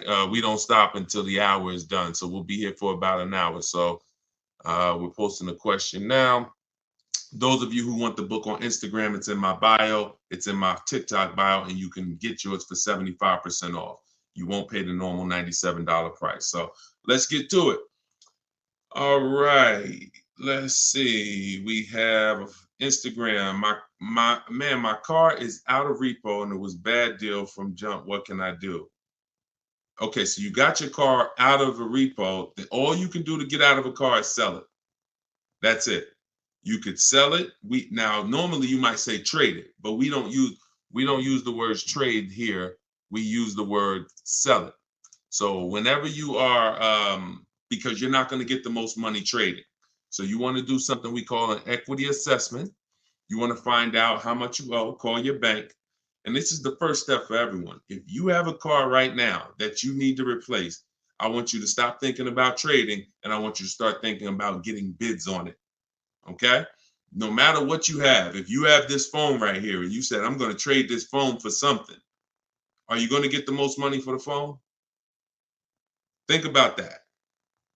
Think about that. Yes or no? And always stay close to your keyboards because we dialogue here, okay? I ask you questions. I need you typing fast in the dialogue. If you had this phone right here and you said, I'm going to go trade this phone, that's different than you getting bids on it and seeing what's the most money somebody would pay for this phone, okay? So that's what we do when it comes to our car buying process. So you're going to call your bank, find out what you owe, and then you're going to go to CarMax, Driveway, Carvana, Kelly's Blue Book Instant Cash Offer. Do not use KBB.com. It's a marketing site. And all it is an algorithm. It's algorithms trying to tell you what your car is worth. We're past that day. The world we live in now, we can get offers. And that's what you want. That's all that's important is offers. So Kelly's Blue Book Instant Cash Offer, Car Guru, Sell My Car, and AutoNation, Sell My Car. That's 6 people who are competing to buy cars every day. And that's where you want to go. Once you go there, you'll be able to see if you have equity, means you could get out very easy. So if you owe 15, but your highest offer is 20, that's a 1-hour inspection. They'll cut you a check and you got the equity. That equity is cash money to you. You put it in your bank, you can use it as a down payment. If you have negative equity, that's a different story. You're going to need to account for that. But the first thing you must do if you are replacing a car is an equity assessment. Okay? That's step 2 in my process. After we decide leasing or buying, and I'm sure we'll be talking a lot about leasing versus buying while we're here. So, all right, let's go. Keep the questions coming and type out your entire question. Try to get it in one shot so that we can see it all. But that's your first step, the real Zubair. Do your equity assessment. If you said you owe quite a bit, you gotta do the equity assessment and get real numbers. Let's get out of the gray area. I know I owe a lot. Oh, I got some equity. Oh, I got some negative equity. Let's get hard numbers so that we can move to the next step intelligently. Okay? Car buying is all about the numbers. Oh, it's still in repo. Then see if you can get the cash to get it out. That's it. I mean, if you can't get the cash to get it out, then what are you going to do? If you've had a car repossessed, they give you some time to come redeem it. You got to come up with the cash. If you come up with the cash, then at least you have a car and you can rebuild your credit based on having a car not repoed yet, but taken, which means you've gone 90 days, past 90 days on your payments. So, but you can build from that. If the car is done, totally repoed, then that's a different story. Now you're going to need to shop for a car with a repo on your credit, and that's going to be a different way to shop. You're going to need I have a couple different ways we do it. First step, we try to get first step would be a company like Limbuzz. They'll pre-approve people with really, really challenged credit, no credit, new people to the country. But you're going to want to make sure you don't go out and overspend, because the biggest problem with people with bad credit is you're overspending in the interest and the car. And what we do is we separate the interest from the car. What does that mean? Your loan is a product. Your loan, I know here's what you've typically done. You've given the car dealers 3 transactions. And that's why you can't get good deals. When you go and trade your car into a dealer, that's a transaction. You sold them your car. That's why on that buyer's order, there's a specific part for your car. They're buying your car. That's a transaction. Another part of the transaction is you bought a car from them. That's a different transaction. And then if you got your loan from them, that's a third transaction. So there's no way to get a good deal when you're giving dealers 3 transactions or 2 transactions and you haven't gotten bids for either. Break this down a little bit more before we go to the next question. There are companies that want to lend you money. They don't sell cars. That means they're willing to compete against other companies that want to lend you money. That means if this company is giving you an 8% interest rate, this one might give you a 7% interest rate, this one might give you a 6.2% interest rate. They're willing to compete. You need to bid that out. You need to bid that out. See, the only way we have price guarantees, what's going on, Trini, man? Good to see you. The only way we get price guarantees is by bidding our business out. So there's companies that only want to buy your car from you. Those are the companies I named like 5 minutes ago during our equity assessment. They don't even sell. They're not interested in selling your car. They like to, but they're also interested. Hey, we just want to buy your car. Even if we can't sell you one, we'll buy yours from you. You should be bidding that out. Type $ if you're clear on that. And then when you buy your car, you're bidding that out. So when people with bad credit usually go and don't have a strategy like the one I'm telling you, you're going to go and overpay because you're mixing the loan with the car. You're going to a dealer saying, hey, I like that car, get me approved. So you didn't even get a bid to find out, was that the lowest price car? Because some people think all dealers' prices are the same. They're actually all different. And look, only you know, but I know, I've been doing this long enough to know there are people who've been taught every Nissan dealer is the same price. That's why they'll come home and say, man, Nissan doesn't have good deals right now. No, one Nissan dealer didn't. So you have to, when you're shopping for used cars, you want to be looking at all the inventory to see who has the best price used car. Then you would use a company like LendBuzz, like I mentioned, who approves people with bad credit, no credit, new to the country, because at least you know you got a great price on the car. See, if I'm going to pay 20% interest because I just had a repo, that's between me and my lender. Do we understand? Most times when you have bad credit, it's between you, the dealership, and everyone else in the dealership. They know you have bad credit because you've been there for 10 hours. How'd you get here at 9 a.m. with me? We both walked in the door and I left at 12 and you still sitting in the waiting room hoping they get you approved. Everyone in the dealership knows you have bad credit.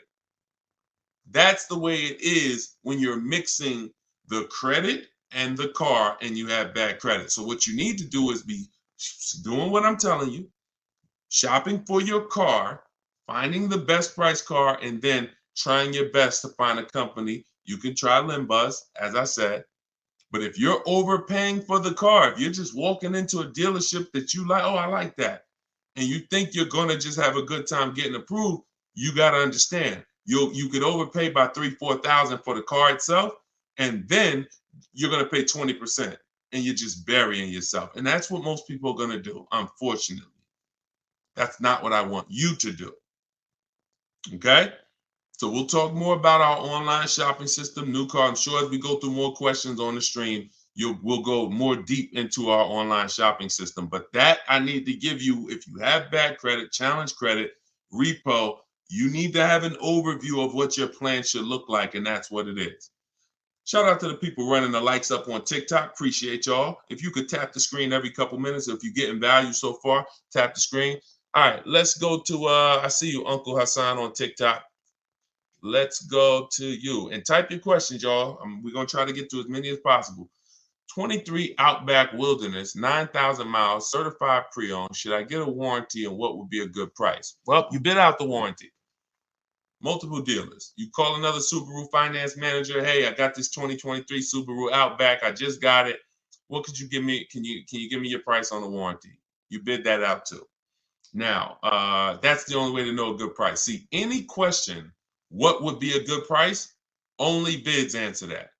Now, if you try to answer it your old way, you'll have no price assurance. That means you don't know it's a good price. You're just hoping. And I'm not hoping. Nobody who's learning from me, no one who I show you in these shows, if you're going to do well, you're not going to hope anymore. Hope is not a strategy. I hope I didn't overpay. I hope that was a good price. I hope I got enough for my old car. I hope I got a good interest rate. You understand?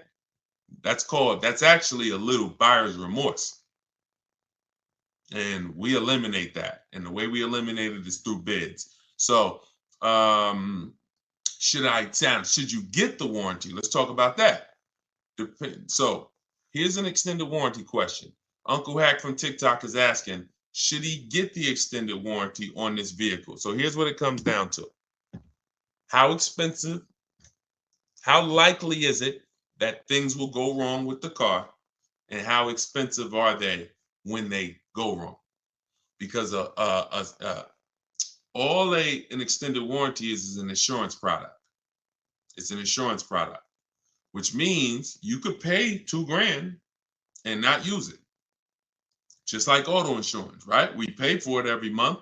Sometimes, most times, if God bless us, we don't use it. There's no accidents. There's no reason for us to use it.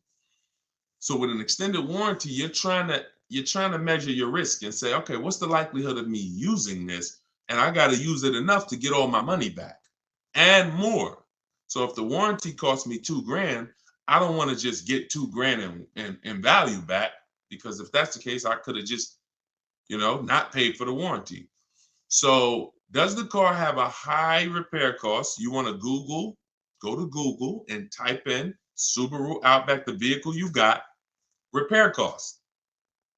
This is something that we do when we're considering extended warranties. This is step 6 of my process. Sounds like you already got your car. You've already locked up your deal. So this will fall under the paperwork and protection phase. My book is 7 steps. Step 6 is paperwork and protection right before delivery. These are the things we're trying to see. Do they make sense for us to get based on our situation? So with the car, if you see that Subaru you're getting has a high likelihood of repairs and a high expensive repair cost, then you may want to go ahead and get the extended warranty. Now, if you see that the repair cost on that is low, and you could just again type in repair, and also I hope you try to type in longevity. But longevity is something that's above and beyond repair costs, because longevity is when we're looking 100,000 miles, 150,000 miles. What are people saying about these cars? So the repair costs are more over the next 3, 4, 5 years. What is it going to look like? So if you see that this vehicle has higher than normal repair costs, then you may want to go ahead and get the warranty. But if not, then you may want to just keep that $2,000 or whatever you would spend. Whatever you would spend. So, that's all of it. A Mercedes, when people were buying Mercedes from me, I told them buy as much warranty as you could afford, because I knew it's good money. If you spend $4,000 on a Mercedes warranty and it covers you for 3, 4 years, good money spent. Because when something breaks on a Mercedes, on a Range Rover, on a BMW, on a Cadillac, sometimes it's thousands to fix. So one repair on that vehicle could cover the cost of the warranty. But there are other vehicles on the other side of the spectrum, Honda, Toyota, Lexus. There are plenty of vehicles on the other side. Mazda does well. So you want to see where your vehicle is, where your specific vehicle is, and that's how we're assessing our risk. Everything we're doing with an extended warranty is a risk. It's a risk assessment. There's no hard rules, no hard yes. It's literally just trying to assess your risk and making the best choice you can. Okay, Peter, what's going on? Peter from TikTok. 2022 Pacifica, 51,000 miles. Didn't get the extended warranty. Should I try to move the car, keep it long? 2022. I'm guessing it's not a 2022. Are you saying it's a 2022? Did you type that correctly? I didn't even know Chrysler was still making the Pacificas. Listen, there's a hard rule, y'all. Look, who knows what this is? One word if you've seen this before. One word if you've seen this before, you got a free copy of my book. Who knows what it is when I do this? Let me see who's the first person that's going to say. Hold on. Because I know most of you are first timers. If you're a first timer here, type the number 1. But if you know what this is when I pull this out, one word. Come on, all right. I'm not going to butcher your name. But yes, you got it. Elutrio. Depreciation. So I want you to send me an email. If you're on my email list, I think you are, because you got the notification of the broadcast. Send me an email, and we'll need your email. We'll send you a free copy of my digital book, Cars from Home: 7 Steps to Saving Time, Money, and Avoiding Dealerships. Because you're on point. This is depreciation. Whenever we think about replacing a car, this is how we have to think about it. Am I replacing a car when it's losing or lost its most value? This is what people usually do. You buy a car for $30,000. You bring it back the next day, it's worth $24,000, $26,000.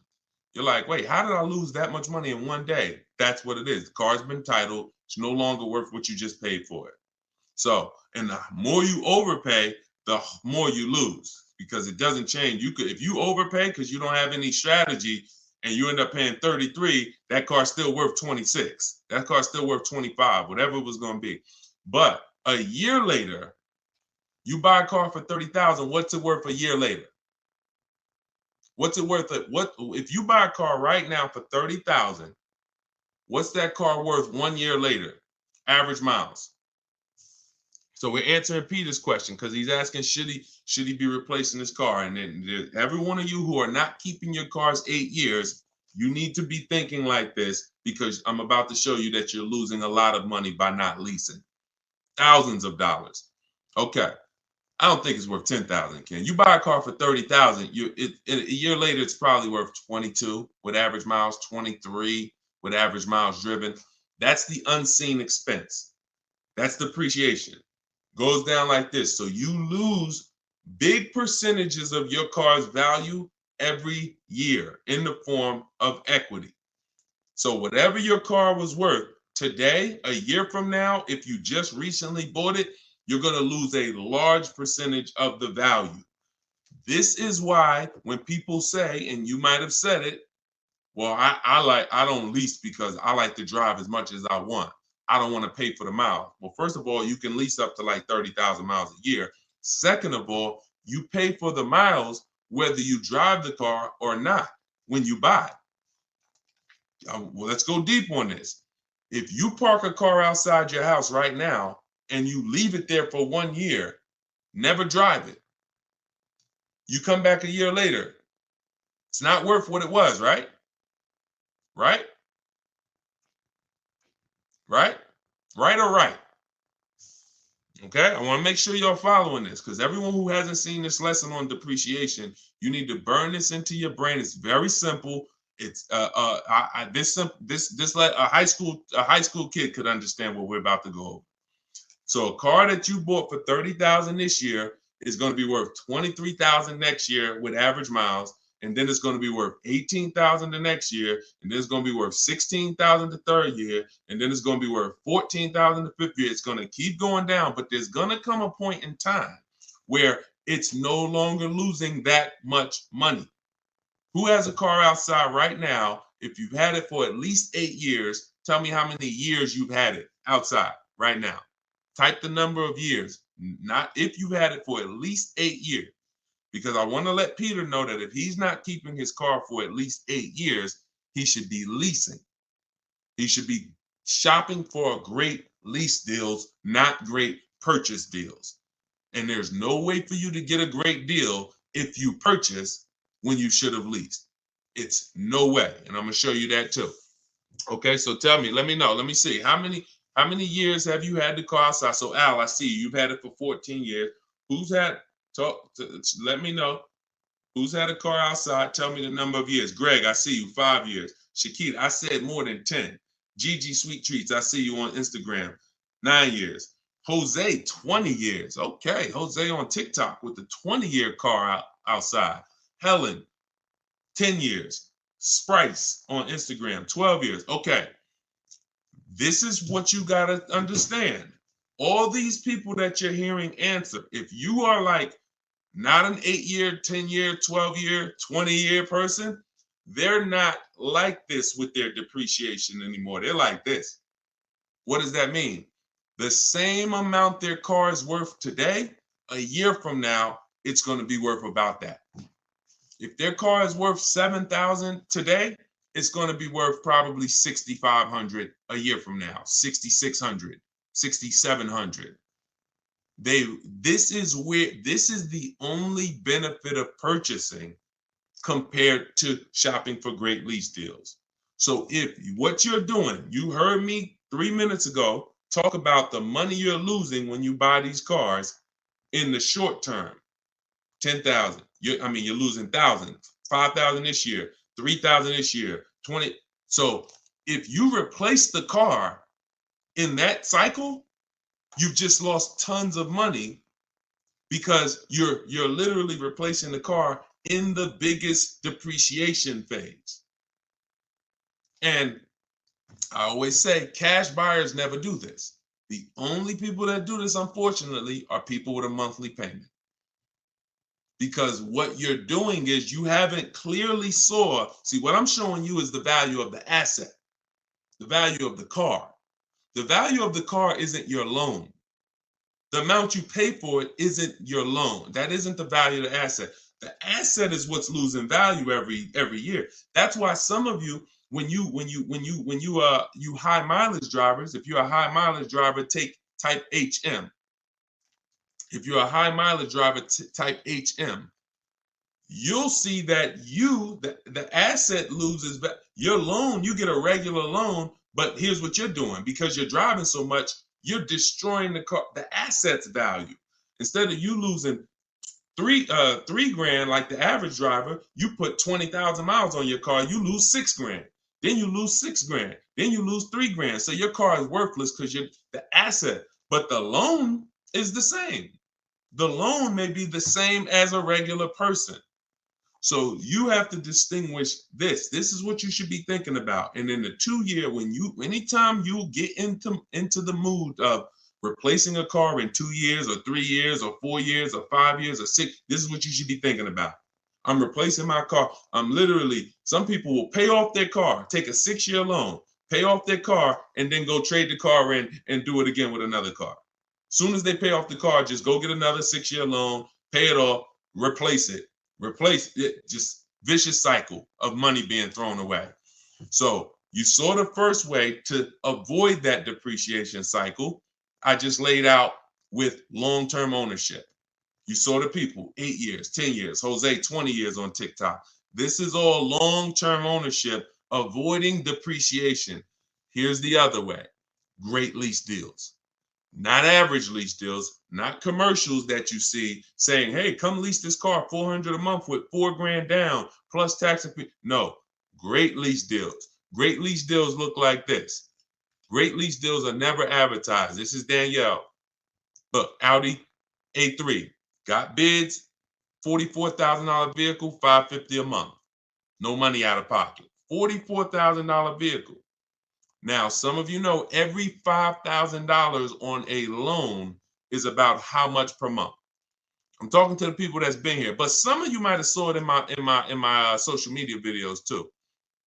Every $5,000 on a loan is how much per month. Thank you. Okay, dang, Eleuterio, you are totally on point. It's $100 on a 5-year loan. On a 5-year loan, so when you look at a car and you see $20,000, automatically in your mind should be that's about $400 a month. You should automatically default. I want you order. Some people say, Deshone, well, what if I want a 6-year loan? Well, let that be the backup. Don't default to a 6-year loan. Default to a 5-year loan. Because if you get a 5-year loan, you spend less money than if you get a 6-year loan. So default to a 5-year loan. When you look at a $20,000 car, say to yourself, it's about $400 a month. You look at a $40,000 car, it's about $800 a month. Because I remember every $5,000 is about, we all assuming money down. Well, I mean, no money down. We all assuming no money down. Every $5,000 you borrow on the loan is about $100 a month, depending on the interest rate. So this same car that Danielle is leasing for $550, somebody is paying $800-900 a month for it right now. Got the same deal she got, except they purchased and she leased. This is what you should be shopping for. Let's look at Benita. Now let's do something with a price. Look at Charles, $48,000 Hyundai Palisade. He leased it, got his bids. Because I know some of you look and saying, yo, how do you get these deals? These don't look like the commercials. No, we use a different system, a bidding system. That's how we get these deals. When you have 5 dealers competing to get you offered, this is the deals you're going to start getting too. When you go into one dealer and go back and forth, 80% of dealers are overpriced. So you're not going to see these numbers. You got to sit at home and bid and let these dealers come to you. But look, he's paying $597, $48,000 Hyundai Palisade. That same vehicle, no money down, it's rounded up to $50,000. That's almost $1,000 a month for 5 years. Even if somebody took a 6-year loan on it, there's people right now probably watching this. You got a Palisade, no money down. You're paying $900 a month. So look, he's paying $597. So when we start, and I'll share more as we go into more questions. When you look at what I just told y'all, I told y'all this is the danger zone right here. You want to be over here 8 years or more, or you want to be over here shopping for great lease deals. You don't want to be purchasing, owning cars, replacing cars in this period, 2 years, 3 years, 4 years, 5 years. You are losing the most through depreciation. And somebody who's leasing is just really keeping thousands of dollars more in their household, driving better cars than you, because they're not putting the kind of money into a car you're putting in. They're only paying their little monthly payment, driving brand new cars, and paying a small amount for for their usage. The people over here that have kept their car 8, 9, 10 years, they're keeping thousands in their household because they paid off their cars. Now their car's no longer depreciating and they can just do what they want with it, have it in their household, and they've won. You in the middle are the ones that's losing, and you got to get out the middle. That's what I'm trying to tell you. It's the cute face, the mileage you pay for no matter what. Cute face on TikTok said the mileage though. You see, the problem is you've heard people who got a 10,000 mile a year lease knowing they should have got a 15,000 mile a year lease. Let's really get to it. People, I've watched them, I don't know why, go in knowing they drive 15,000 miles per year, but yet they sign a 10-year lease, a 10,000 mile a year lease. It's the most, you want to not enjoy, you want to mess up your lease, then they blame the lease. I'm not saying this is you. If you drive 18,000 miles a year, you get an 18,000 mile a year lease. I had a guy come in, some of you know the story, when I was a manager at Hyundai for a couple weeks. Wasn't for me. I left after 6 weeks, but I got a chance to see something there I'll never forget. Guy came in, he was returning his lease, and I was helping him do the paperwork. I said, I looked at his mileage. He had like 72,000 miles on it. I said, you leased this? He said, yeah, I'm in sales. That's all I do is lease. I said, oh, that's crazy. He said, yeah, I drive like 25,000 miles a year. I pay my lease payment. I bring that car back every 3 years. I just get a new one. I said, wow. Because I know what he was, I knew what he was avoiding, because I've had people come in, that kind of mileage on their cars worthless. They still owe a ton of money, 10 grand, 12 grand, negative equity all the time. So their car's worth 10, but they owe 20 on it because the mileage, it has 120,000 miles. It's ridiculous. I see it all the time. So when I went and I did his paperwork, I saw he was only paying like $150, $175 a month more than a normal Hyundai Sonata. So if a normal Hyundai Sonata was leasing for $350, he was only paying like $525 or whatever it was, whatever the number was. It was less than $200 more for him to drive as much as he wanted to drive. So it makes no sense to literally get buried in negative equity because, I'm going to buy my car. It changed my perspective. That's when I started telling my high mileage clients about high mileage leases, because you pay for that's what you got to understand. You pay for the mileage whether you buy or lease. If you lease, you are trying to make your deal upfront for the usage. If you buy and you drive 25,000 miles a year, look, this is the normal driver. This is the normal driver. This is the high mileage driver's vehicle value. So that car was worth 40, but you put 75,000 miles on it in 3 years. Now the car is worth 20. You killed $20,000 of value in 3 years because you're a high mileage driver. So you pay for it. That's why I call this the unseen expense. Depreciation is the unseen expense. And those who want to win, you need to account for it. You need to base your vehicle purchases off of it. If you are a short-term person, 3, 4, see, we've heard that term, right? Depreciating asset. What does that mean? The last 10, 15 minutes, I've clearly told you this is what that means. It doesn't mean, it just goes down in value. That means if you are buying an asset that goes down in value, whether you use it or not, and the more you use it, the more it goes down in value, then you need to plan your purchase of it accordingly based on how long you're going to keep it. But I'm also telling you that the depreciating asset eventually stops depreciating a lot. That's the people we talked about 10 minutes ago. 8-year, 10-year, 12-year people. Eventually, the depreciating asset stops depreciating a lot. You want to make sure that is your reward. Come on. If you get value out of this, type dollar signs, because that's gems. If you understand that my only purpose in buying a depreciating asset is to get to a point where it's not depreciating that much anymore, and that is my reward for paying all that money. That's my reward. I paid all that money to own this car, but it's paid off now. Now, here we go. It's not depreciating that much no more. I can keep it. Hopefully, I'm going to keep this thing till one day it doesn't drive. That is the purpose of a purchase. There's no other benefit. Everything else, if you like Deshone, no way I'm keeping the car 8, 10, 12 years. You should be shopping for great lease deals. It's not even a question. Not even a question. All right. We had to go deep on that. So, Peter, let that be your guide.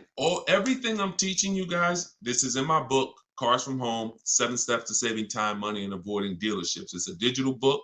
I have a link in the comments for you guys. I have the banner up here so you guys can scan it. If you're watching us on TV, you can scan it and you can get your book for 75% off. It's normally $97, but part of our launch, our welcome offer, everybody, you can get yours for $24, but you only got 30 minutes. Once you visit that site, deshonesbook.com, that timer starts ticking, and once it gets down to 0, price goes back up to $97. So get your book, and yes, YHLDQ. All right, you got a lot of letters in your name on TikTok. Bravo. There you go. Plan properly, execute as such. There we go. There we go, Carla. See, you getting it. Depreciation is the unseen expense. Yes. Yes. Yes. I love it. It's clicking. All right, let me go back to Instagram. Let's see if we got any questions on Instagram. Hold on. Type your questions on Instagram. Let me pull another one in from hold on. Let me pull another one in here. Hold on. Claudia. I bought your book. When calculating offers on your calculator, do you put the initial MSRP or the MSRP with the added fees and the cost? Always the MSRP. Always the real MSRP. I don't care if a dealer has added costs. When we're comparing offers, we are only comparing other, because every dealer doesn't have those fees. So you're trying to sell, you're trying to gauge value. So always use the real MSRP. And y'all know that I share this a lot on the show lately, just so you guys know, because it can be confusing. Whenever you see the MSRP on a window sticker, if you're shopping your lease deals the way we teach you to shop them, this is the total MSRP right here. It's the total MSRP right there. If they have a little addendum over here with some added numbers to it, that's not what we're using to calculate. When we divide our monthly payments into the MSRP, and that's how we get the 1% lease deals, or the because everything we use to calculate great lease deals is based off of the 1% lease deal rule, which has been around probably longer than all of us. The 1% lease deal rule said if your lease payment was 1% of the MSRP with no money down, 12,000 miles per year, you got a steal. So everything we do from that is gauging, 1% and under is a steal. Between 1% and 1.5% is a deal. And above 1.5%, we don't take those. It's too high. You're paying too much money for a car you're giving back. But we don't go in. We don't go in saying, hey, get me under 1.5%. We get bids, because all these people that you see, Danielle got a 1.2% lease. Bonita, Charles on his Palisade. My God, some of you saw Kimberly's deal. She got under 1% on her new Maserati, 1.09%. Frina got her Jeep. Look, 0.88%, staying $579 a month, $65,000 MSRP on her Jeep. If they would have went in targeting, hey, yeah, get me here, then they would have lost. If they would have said, man, get me to 1.2%, they would have lost. You get bids, you get 5 offers, because 4 are going to be overpriced in most cases. 80% of dealers are overpriced. That's the data we've seen. And then you let the bottom of the market reveal itself to you. Okay? We don't know what we're going to say. We don't know how much money we're going to save off a car. We don't know until we get those bids, and then the bottom reveals itself. So we're never fishing for the bottom. We're getting bids and revealing the bottom. Okay, Rev Michael Dancy, what's up? I'm waiting for the 2025 miles to come in so I can capitalize on the 2024. That's cool if they're still around, for certain. Yeah, but make sure that you compare, because you want to have enough 2024s to get bids. You want to have, a lot of times, if there's a lot of leftovers, then you could do well. if there's not too many leftovers, sometimes the only ones that are left over are the ones with all the equipment. Like whenever we had the leftovers, the ones that were the most popular, they sold quick. But the ones that were left over, they sold, all the ones that had a bunch of equipment packages that weren't really popular, those were the ones that were left over. But it's different now. Inventory is back. A lot of dealers have tons of inventory now. So that could be a good strategy. But I like the idea of being in the market 3 months before you need a car, and then, being positioned so when a dealership needs a car, a sell desperately, you're the one they call. Because most people, Michael, they're going into dealerships and they need a car today, this week, maybe this month, latest. That's most people. So they're not going to be able to be positioned, unfortunately. That's why I don't want you emergency shopping anymore. I'm talking to everyone.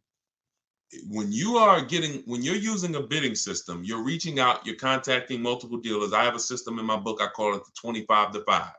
This is for new cars and leases, 25 to 5. So we're creating contact with 25 dealers on their website, telling them what we want. We do this in 20 minutes, literally 20 minutes, because I also have, things you copy and paste in there to make it quicker. But once you do this, now what you're doing is you're seeing who has a car, and then you're sending a template to request a quote, and then we say out of 25 dealers, we're going to get 5 quotes, at least 5 to 7. If we don't like those quotes, we've already told them in our initial email when our deadline is. This is important. This isn't information we hold back. We say, hey, I could buy a car today. Whenever we reach out, we always say, this is built into my template. This is something you want to say. When you reach out today, I could buy a car today. That lets them know you're a serious buyer. But I don't need a car until this day. We call that our no later than day. Why that's important? Because a dealer's mind is about today. So when we say I can buy a car, I can make a deal today, it gets them excited. Oh, I got a serious buyer on my hands. But when we say, hey, but I don't need a car until end of the summer. I don't need a car until winter. I don't need a car until such and such. Now that's a takeaway. That's a psychological takeaway. So it makes them want the business more, but they know, okay, I got all these people in my showroom now. Let me handle them. But this guy, Charles, this guy, Michael, this woman, Medina, I know she's a real buyer. So I'm going to search and see what I got coming. Maybe I got a car coming in 6 weeks. Hey, Medina, I got this car coming in 6 weeks. It'll be here by the end of next month. Are you open to that if I were? Absolutely. So you have more inventory to shop from than a person today. So if you have a car and you need a car this week, understandable. I have the best bidding system in the world. My book will walk you through it step by step to get below market deals quickly. I don't really trust you to go out and get a great below market deal using no strategy if you have to get a car in a matter of days. But if you have time, time is a luxury. Time is an asset. Time is something you should be shopping 3 months before you need a car, because deals change every month. Every month programs change. Used cars, pricing trends change. You can see the prices go down. You can see them go up. There's advantages to having time. You could also, when we shop for used cars, our best deals aren't when we go to the marketplaces, Auto Trader, Car Gurus, all of these marketplaces we shop on. They're not there. We look at the market and we create accounts. Why? Because once we put in what we're searching for, we get alerts of new inventory. Watch this. I can't teach you. You can't get a below market deal. Dad, y'all running the lights up on TikTok. Shout out to the people tapping the screen. See y'all. Appreciate y'all. You can't get the first step to getting a below market deal is you got to know what the market is. Because most people are paying market value or above. That's a $3,000 to $5,000 price increase. $3,000 to $5,000 from average market value to above market value. That's what most people are paying with no strategy. Because if everyone was getting below market deals, they wouldn't be below market deals. They'd be average deals. So now the people with strategy that I'm teaching you, the stuff that you're learning, you need to see those above market offers so that you know you're paying below market. Okay? So with a used car, I need to see the low side of the used car market on all these marketplaces.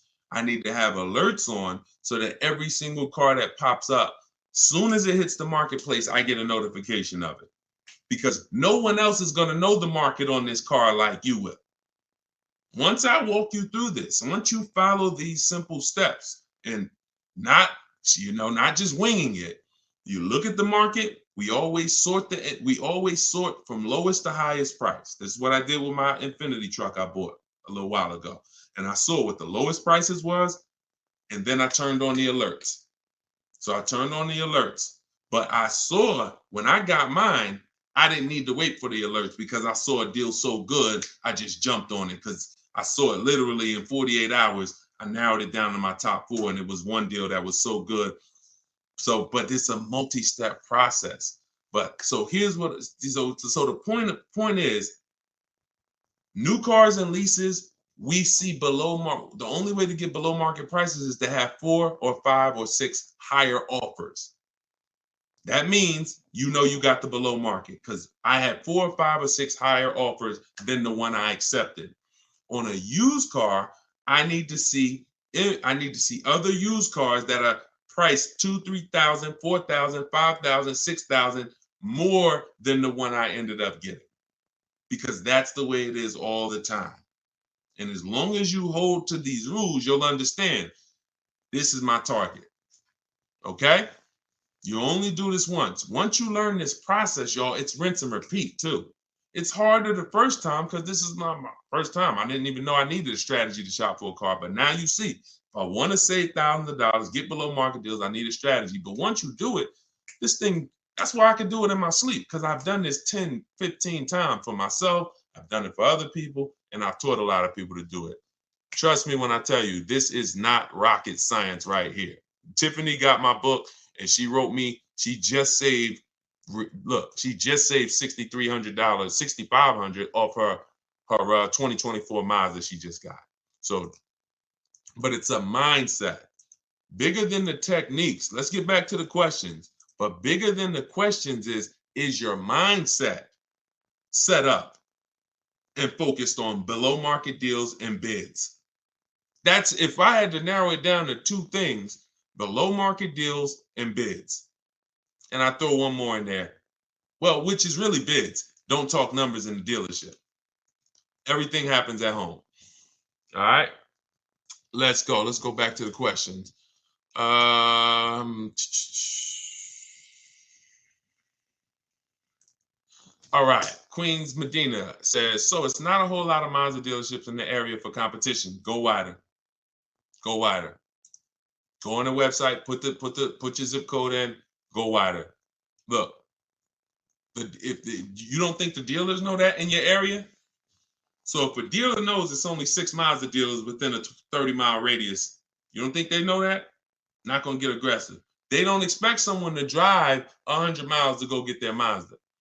Shonda was getting a Volvo a year ago. I remember this young lady. She was in my, and anyone who wants to know more about my actual video program, my coaching program, you can go to my bio after. Sometime you can attend my free masterclass, Everything You're Doing Wrong, Buying, Selling, and Leasing Cars. That's a 1-hour class. We go very deep, but I got slides, leasing versus buying, very deep. And, but she's in my program. So, but the steps are the same. See, my program, 7 steps. My book, 7 steps. Same thing. Just get in where you fit in. So she said, she's in Northern California. She said, Deshone, she said, I'm shopping for this Volvo. No dealer in Northern California came close to this dealer in Southern California. They're saving me like $3,000 above my best deal I got so far. So she had some discounts already. I think her biggest discount was like $3,000. And this dealer was willing to do like $6,000 with all the rebates below MSRP. I said, so what are you going to do? She said, I just got a plane ticket. It was $70-something. I said, that's what I would do. I would be on a plane, going to pick up my new car, knowing that this $75 just saved me $3,000 on a plane ticket. We got to be willing to go wide, and that's the science of shopping from home. We don't care. Sean saved $20,000 on his F-150 truck. Some of you saw him. So if you're new to the show, you've never seen him. But F-150 Lightning XLT, $73,000 truck. he saved, 15.5 plus 49, a little over 20 grand, $20,500. But one thing he said, which is important, I said, is this the best offer? Because listen, I didn't know. Could have been more. We could have got more. I said, I haven't seen the other offers yet, but I'm assuming you got at least 5.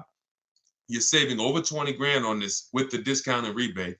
But the only way to know that this is the best deal is to compare to the other offers. Is this the lowest? If so, slam dunk. He said, guess I could have put a little more info. Yes, I got about 15 quotes. Couldn't find anything under MSRP. Follow me. He said, I expanded my search to 150 miles outside my area to find this deal. I'm going to another state to pick this up, which is something I never would have thought of before. You think he cares about shopping cross state lines anymore? You think you get what I'm saying? So it's a program way to shop that makes the dealers money. And in order for you to save all the money, you now have to step out of that program and let everybody else run that old way. Let everybody else go in and go back and forth with one dealer and think they won. Let everybody else do that. You are going to break away from that, and you're going to sit at your house and you're going to use a computer or phone, and you're going to have these dealers bidding, and you're going to see the most money you've ever saved in your life, and you're going to have price assurance, guarantees. I always say, if I ask you when you get your car, hey, bet me